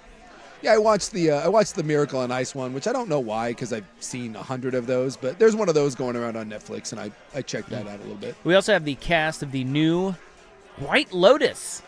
Hot Lotus. Well, they are very big on casting alt-comedy female character actresses. Yes. Yeah, Parker Posey. That's and, right. Jennifer Coolidge. That's right. So this next person that they've cast falls right in line with that. This is season 4, right? Season 4. We'll get to that next on The Fan. Dirt and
Netflix that may have been popping up on your feed there is called Murder in Monaco. Mm-hmm. And it's about the death of a billionaire by the name of Edmund Safra. And it's worth a watch because it's wild. Like it is a really wild story, and they really still to this day don't know what happened. And there are at least 3 entities that you can make a really good case for. So it's a classic true crime. And does it have a conclusion though? Well, no, they don't know what happened fully. It has a big twist at the end. Okay. And after the twist, you'll be left leaning a certain way, but they don't know. All right. It's pretty wild. Worth the watch. I mean, again, it's entertaining as hell. Okay. Like, what happened to him is wild. And how it all went down is wild. Yeah, I hadn't heard of this. And the characters are wild. Like, the characters are, like, larger than life. There's this woman in it. So it's one of those where it feels like it should be a movie, but it's real life. Oh, definitely movie material. Like, and when you see the footage and see the interviews with the people, they are larger than life characters. Like, there's this woman in it. Her name is Lady C.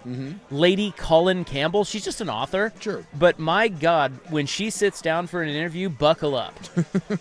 It's great. All right. I'm intrigued. Why was I telling you that? I don't know. Oh, because we were talking about bribes. Oh, yeah. And it appears that, because that's what made me think of it, is the wife of the guy who was murdered, she survived, conveniently. And many think she was involved in it. But she bribed someone else in the story, not by saying this is a bribe, rather, oh, here's a little money. And if by chance something problematic were to find its way out of your life, we would all be better off for it. You know, like the way you bribe is... See, that's my whole thing about just like people in general. As you said, this is a billionaire. Yeah, he was like one of the richest men in the world at the time. If my life is on the line, I don't care who it is around me. I would be nervous if large sums of money were against me. Well, that's what this guy was super paranoid. This is what makes it interesting. Is this was a billionaire, without giving away too much. I won't give away too much because there's a wild twist in it. But he dealt with the Russians, and he was terrified of the Russians because he did business in Russia, and then of course everything went to kapoots. Not to be confused with Kaputin. And he was terrified, and he had 24-hour security, was over the moon paranoid, and yet he was still murdered on a night when his security wasn't even there. Like, it's like nothing adds up. I'm not sure which one I would be more terrified for. Knowing that my life is on the line and people have to resist large sums of money, or women, because both of those things are practically undefeated. If you get a hot enough woman or you get enough money, I feel like 95% of the people around you, eventually there's a breaking point. There's just time and time again, you see these things and you're like, how did this go down? Money or great up tops? Yeah, that's right. Those two things, they're undefeated. In this instance, it was all money. Yeah. No up tops? No. Because and the other one is if you throw money and up tops against you, you're dead. Just know you're finished. You have zero chance of survival. If the money is also accompanied by hot ass, you're finished. You might be able to resist one. You're not getting both. Well, if you watch it, let me know, and then we can compare notes. I'm intrigued by this. See who we think did it. All right. I like a good whodunit sort of thing. I need that Kirk Morrison. Oh no. It is definitely a whodunit, but I need that guy involved in every whodunit, just because his voiceover, that immediately just makes the crime more interesting. Now, as for White Lotus season 4, they are casting Sandra Bernhardt as the new alt-comedy female character actress that we forgot about. Boy. To resurrect her career. She's going to be in it. That makes me not want to watch White Lotus. If I had to do a top 5, how and like why are they famous? She would be on that list for me. Really? She had a day. She was pretty funny. Doing what? She was a comedian. She's not funny. Well, maybe not to you, but she's never been in anything to good. other people, she is. Who is a fan of hers? Well, I don't know anymore, but I think back in the day she was kind of like back in the day. I don't know when the day was. Was that in the 80s? She was or around. Was it the 90s? She was around in the 80s. Yeah, she was kind of like the contrarian woman. Like she would say what other people were thinking. Yeah. You know. She's just one of those. She's kind of raunchy. I just have never understood how she climbed above. I feel that way about Theo Von right now.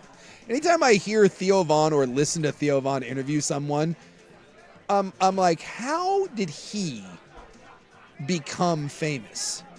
Wasn't he on... He was on the Road Rules. He was on the Road Rules, yeah. That's how that happened? That's where I knew him That's from. Like, where when he was started. like 20, yeah. He was like one of the stars on Road Rules. I remember watching him on there, and then he got off of there, and he just tried comedy. And it's awful. But he's huge now. I know. And I don't... He's just, like I said, it's one of those things that there's just certain people that I kind of stare at them, and I'm like, how? Like, where did that... Like, I don't like Jeff Dunham is a guy that I'd rather get hit in the head with a brick, but I get why Jeff Dunham's popular. Larry the Cable Guy. Again, can't understand why anyone would pay to go see him.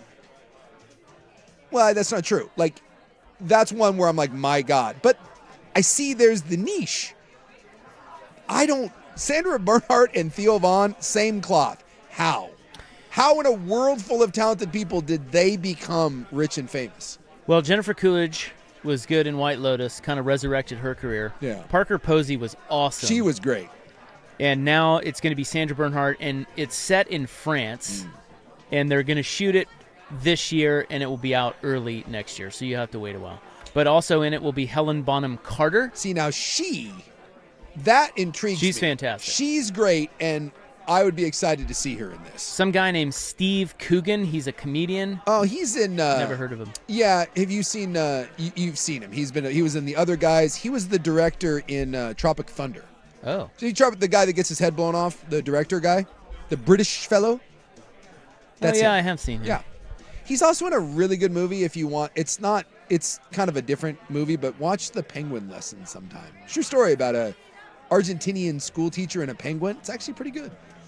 True story. Also Chris Messina and Alexander Ludwig. Ooh, is that was he in Vikings? Who? Which one? Alexander Ludwig? Ludwig. I think that might be He was in No, he was in oh yes, he was in Vikings, it says here. Yeah, he was Hunger Games. Yeah, he's Bjorn Ironside in Vikings. Handsome fella. Yes. So he'll be the love. Do we have a hot in there? I don't know. You gotta have a hot, right? Oh, I'm sure they will. Remember when Sid Sweeney was in there? Yeah, you gotta have a hot. You had the gal, the British gal with the teeth that everyone was apparently mean to last season. Who? Remember she had the teeth and then people were making fun of her. It was the British gal. Yeah, she was kind of cute though. Yeah. Last season was good. I liked the Thailand it was. season. I am a sucker for White Lotus. Yeah, I think that show's great. Dare I say I think that last season, the Thailand season, that might have been my favorite season. Yeah, see, I thought Italy was the best one. Yeah. But just because how it ended. Like, they ended it well. Yeah. It was strong. Yeah. But anyway, they'll be in France next year. Coming up next, how often college kids check their phones. Here's Steven with SportsCenter. Now, from the George McCoy and Warren Allen Sports Desk, a SportsCenter update on the Fan Sports Network, 105.1 FM and 1080 AM. First on the Fan, the NCAA, they have denied Ole Miss request for a reconsideration of quarterback Trinidad Chambliss' eligibility waiver. Chambliss has now had his waiver, his appeal, and reconsideration denied, but a judge in Mississippi has granted Chambliss a preliminary injunction against the NCAA, which means he is actually eligible at this point to play for the Rebels next year, even though the NCAA has denied all of his waivers. Oregon State, their football team announced their schedule last night. The Pac-12 did. Oregon State will open up at Houston, followed by a visit from Texas Tech, a CFP participant. They will be in Corvallis week 2. They host Washington State, their rival, week 7. And big one is down in Boise State, week 11. Oregon State will travel down there. Utah Jazz forward Jaren Jackson Jr. is going to have surgery to remove a growth in his left knee. He'll be out the rest of the season. A source said Jackson is not actually feeling any pain in that knee, but doctors said it was necessary to remove that growth because it would otherwise expand. Jackson played 3 games after he was acquired by the Jazz at the trade deadline. USA Hockey, they beat Latvia today 5-1. Next up for them is a match against Denmark on Saturday. And the Phillies, they released outfielder Nick Castellanos today after the team was unable to trade him. Castellanos then revealed after he was released that he was benched last season after bringing a beer into the dugout during the game. Castellanos still owed $20 million, was heading into his final year of his contract. For more sports scores and stories in 30 minutes, I'm Stephen Vaughn from the George McCoy at Warren Allen Sports Desk. Hurt, missing work. Insurance companies acting like jerks. Don't call your mom. Call George McCoy at warrenallen.com. The home of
So I took to ChatGPT to ask why Sandra Bernhard is funny. Mm-hmm. And it says that she's funny because she doesn't tell traditional setup punchline jokes. She performs attitude, perspective, and cultural commentary in a way that feels sharp, unpredictable, and slightly dangerous. I don't know. Just don't get that one.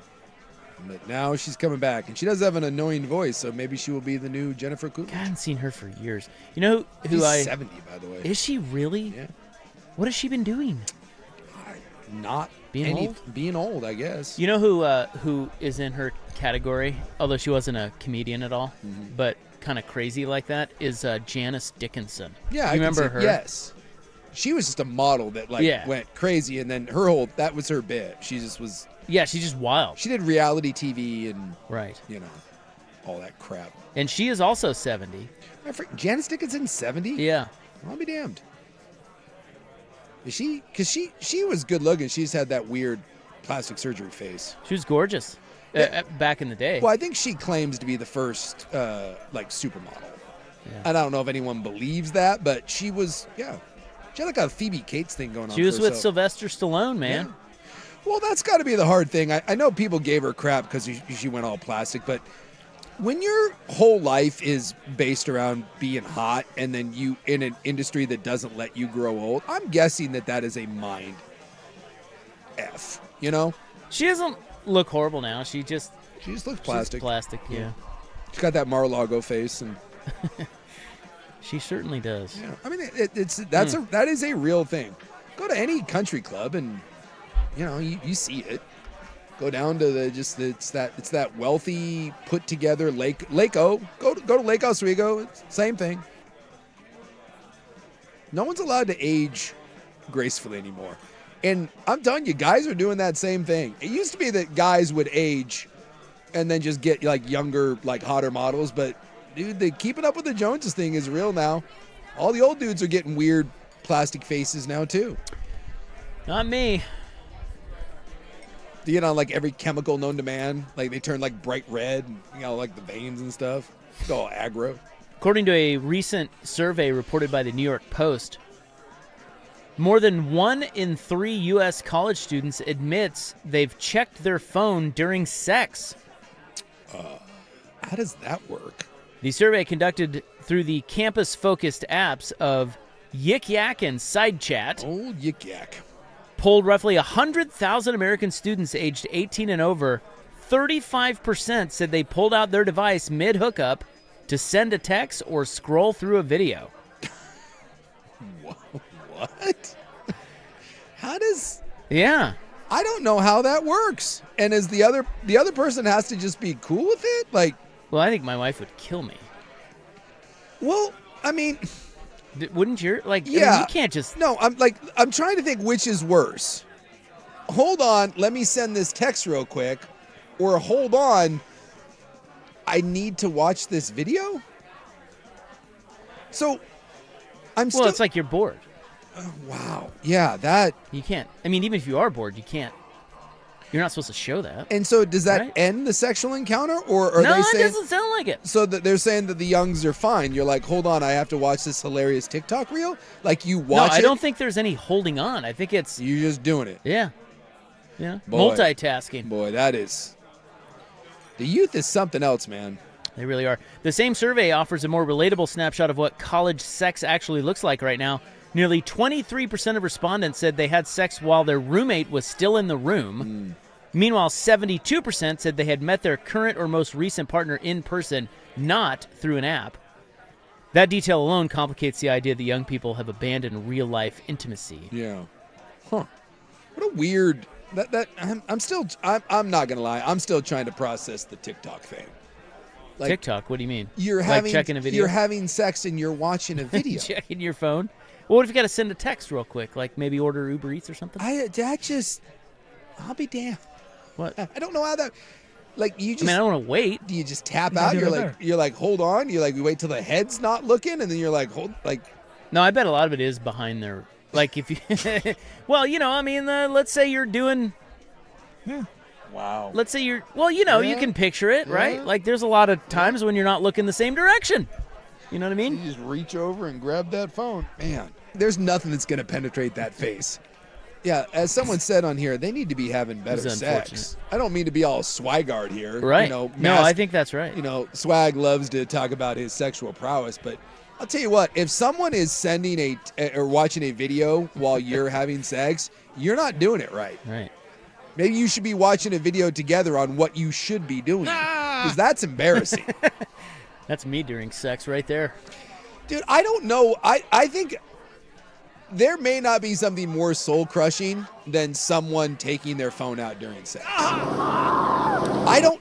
Like I said, my wife would kill me. Yes. Well, and I would, like... You'd kill me? No, but if she did it, you imagine you're down there doing your best. You're down there trying to get something done. You're trying to get something going, and you hear the click, click, click, click, click, and you look up, and she's just... She's firing something off? You're like, excuse me? Yeah. Especially if you just met the person. You'd be like, well, this is awkward. Spit on that thing. I don't know what we're doing right now. We're firing on all cylinders. Me and Robert just drop battling. We are drop battling. Come on. Is me and my wife were at our sex interrupted once by a maintenance guy at our apartment who was there to fix our toilet. Without even thinking about it, I yelled, "Give us 5 minutes," and the wife replied with disgust, "Only 5 minutes?" That's not bad. Hey, come on, lady. What do you want? Can you grab yours? There's a toilet to be There's a toilet to be fixed here. Yeah, I feel like, especially when someone's waiting. Yeah, you gotta. Like, let's speed this up. Well, I'm not gonna lie. If the toilet guy shows up there, I think you got to take a break, right? And that just. Yeah. Plus the whole Larry David, the TiVo guy was here. Yeah. Yeah, if the TiVo guy's there. Yeah. You You gotta talk to him. You gotta call timeout. Right. You know. Yeah, I'm it's not pretty saying rude. I'm not saying it ends. It's just it's a pause. It's a little timeout. Yeah, but you know you're probably not going back to that. That's disappointing. Killing the mood. I'll tell you what, that is disappointing. When it starts up and then you realize that it gets called for a count of rain or whatever. Yeah, you're like, God damn it. Rain delay. Yeah, rain delay. All right. Well, there's the latest from college campuses. It's a hell of a time to be young, right? Is it? I don't think so. Would you want to be young right now? No, I wouldn't. I'm going to give you 22-year-old Sukanik. God, no. I'll take 48-year-old me over 22-year-old me every single time. What if I let you be 22 years old in 22 years? Would you rather take that? Now I'm confused. What? Well, like, you can take old 22 years, like when you were 22. Yeah. Which was what year? Oh, God, I don't know. That was like, what, 2000, 2001, 2002? Right? Something like that. Well, what year were you born? 78. So 2000. Yeah. So you could have 22-year-old, you could live as 22-year-old Suk in 2000, 2026, or 2048. Oh, I always take the future. Oh, I never. So you wanna think go it'll be back. better in the future? Because you don't think it's better now than it was then. No, but I'll always bet on the future, just for the idea of like getting to see the future. Yeah, give me the future. I'll see what that's like. 22-year-old Suk in 2048. Yeah, I don't want to be 22 again, but I would be intrigued by the given the choice between going back and going forward, I will always go forward. Yeah, I see Andrew Nimick in there. We've got Andrew Nimick coming up next. We'll wrap it up when we return on The Fan.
Well, fitting timing as Joe Freeman has just gotten back to me. Yes, we can confirm now. You were accusing him of possibly dyeing his beard. No, I merely was asking the question, is he a dyer?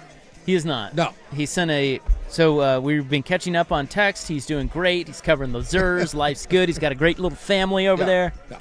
And he shot me a recent photo. Yes. And it was of him at Christmas. And It's you still- can see some white in the beard, but it's... Barely. But he hasn't aged a bit. No, he looks great. The beard is still dark. But that photo I saw, I was like, dude, if that's a recent photo, there's no way that your beard is still that black at our age. Because he's right around our age. I think he's a little younger, but I'm not sure. I'm happy to know he's not a beard dyer. I would be disappointed if he's not the type. If handsome Joe Freeman was a beard dyer, I would be a little disappointed. Most likely to dye their beard at the Fan. I don't even have a beard, so I'm out. Danny would dye his beard. I think Danny does dye his beard. He would. Yeah, I think you're right. Yeah, he's trying. He's in the middle of some sort of weird glow up going on right now. He'd dye it. Glow up? Yeah. What does that mean? He's got like a new gal. He lost a bunch of weight. He's like got like a new he got like New lease on life. Yeah, he got the sleeve tattoo going on, like the Nice. that whole thing. He would die. He would die. I could see. Yeah, that's my vote. I think that's a pretty good guess. I mean, I'm trying to think of other. Yeah. That might be the only one. Nemec, maybe. Nemec says he would never dye his beard. He Never. just said that. Why? He said he wants some gray in it. He thinks it looks good. He just said, I think Isaac looks good. Oh, thanks. Look at Stop that. hitting No, on me. he's trying to clarify just the beard, but he said you look I'm great. not a piece of I meat. feel like he's hitting on you right now. Want some man meat? I get so tired of being hit on all the time. You are more than just a sex symbol. I am. I'm a human being. Yeah. HR. You know what you are? You're a daddy. That's what you are. That's right. You're not a war daddy, but you're a daddy. Like, Well, everybody have a great night, okay? yeah, I'm gonna go get saucy. Andrew Nemec is coming up next. We're back tomorrow, 3 to 7 on The Fan. Good night.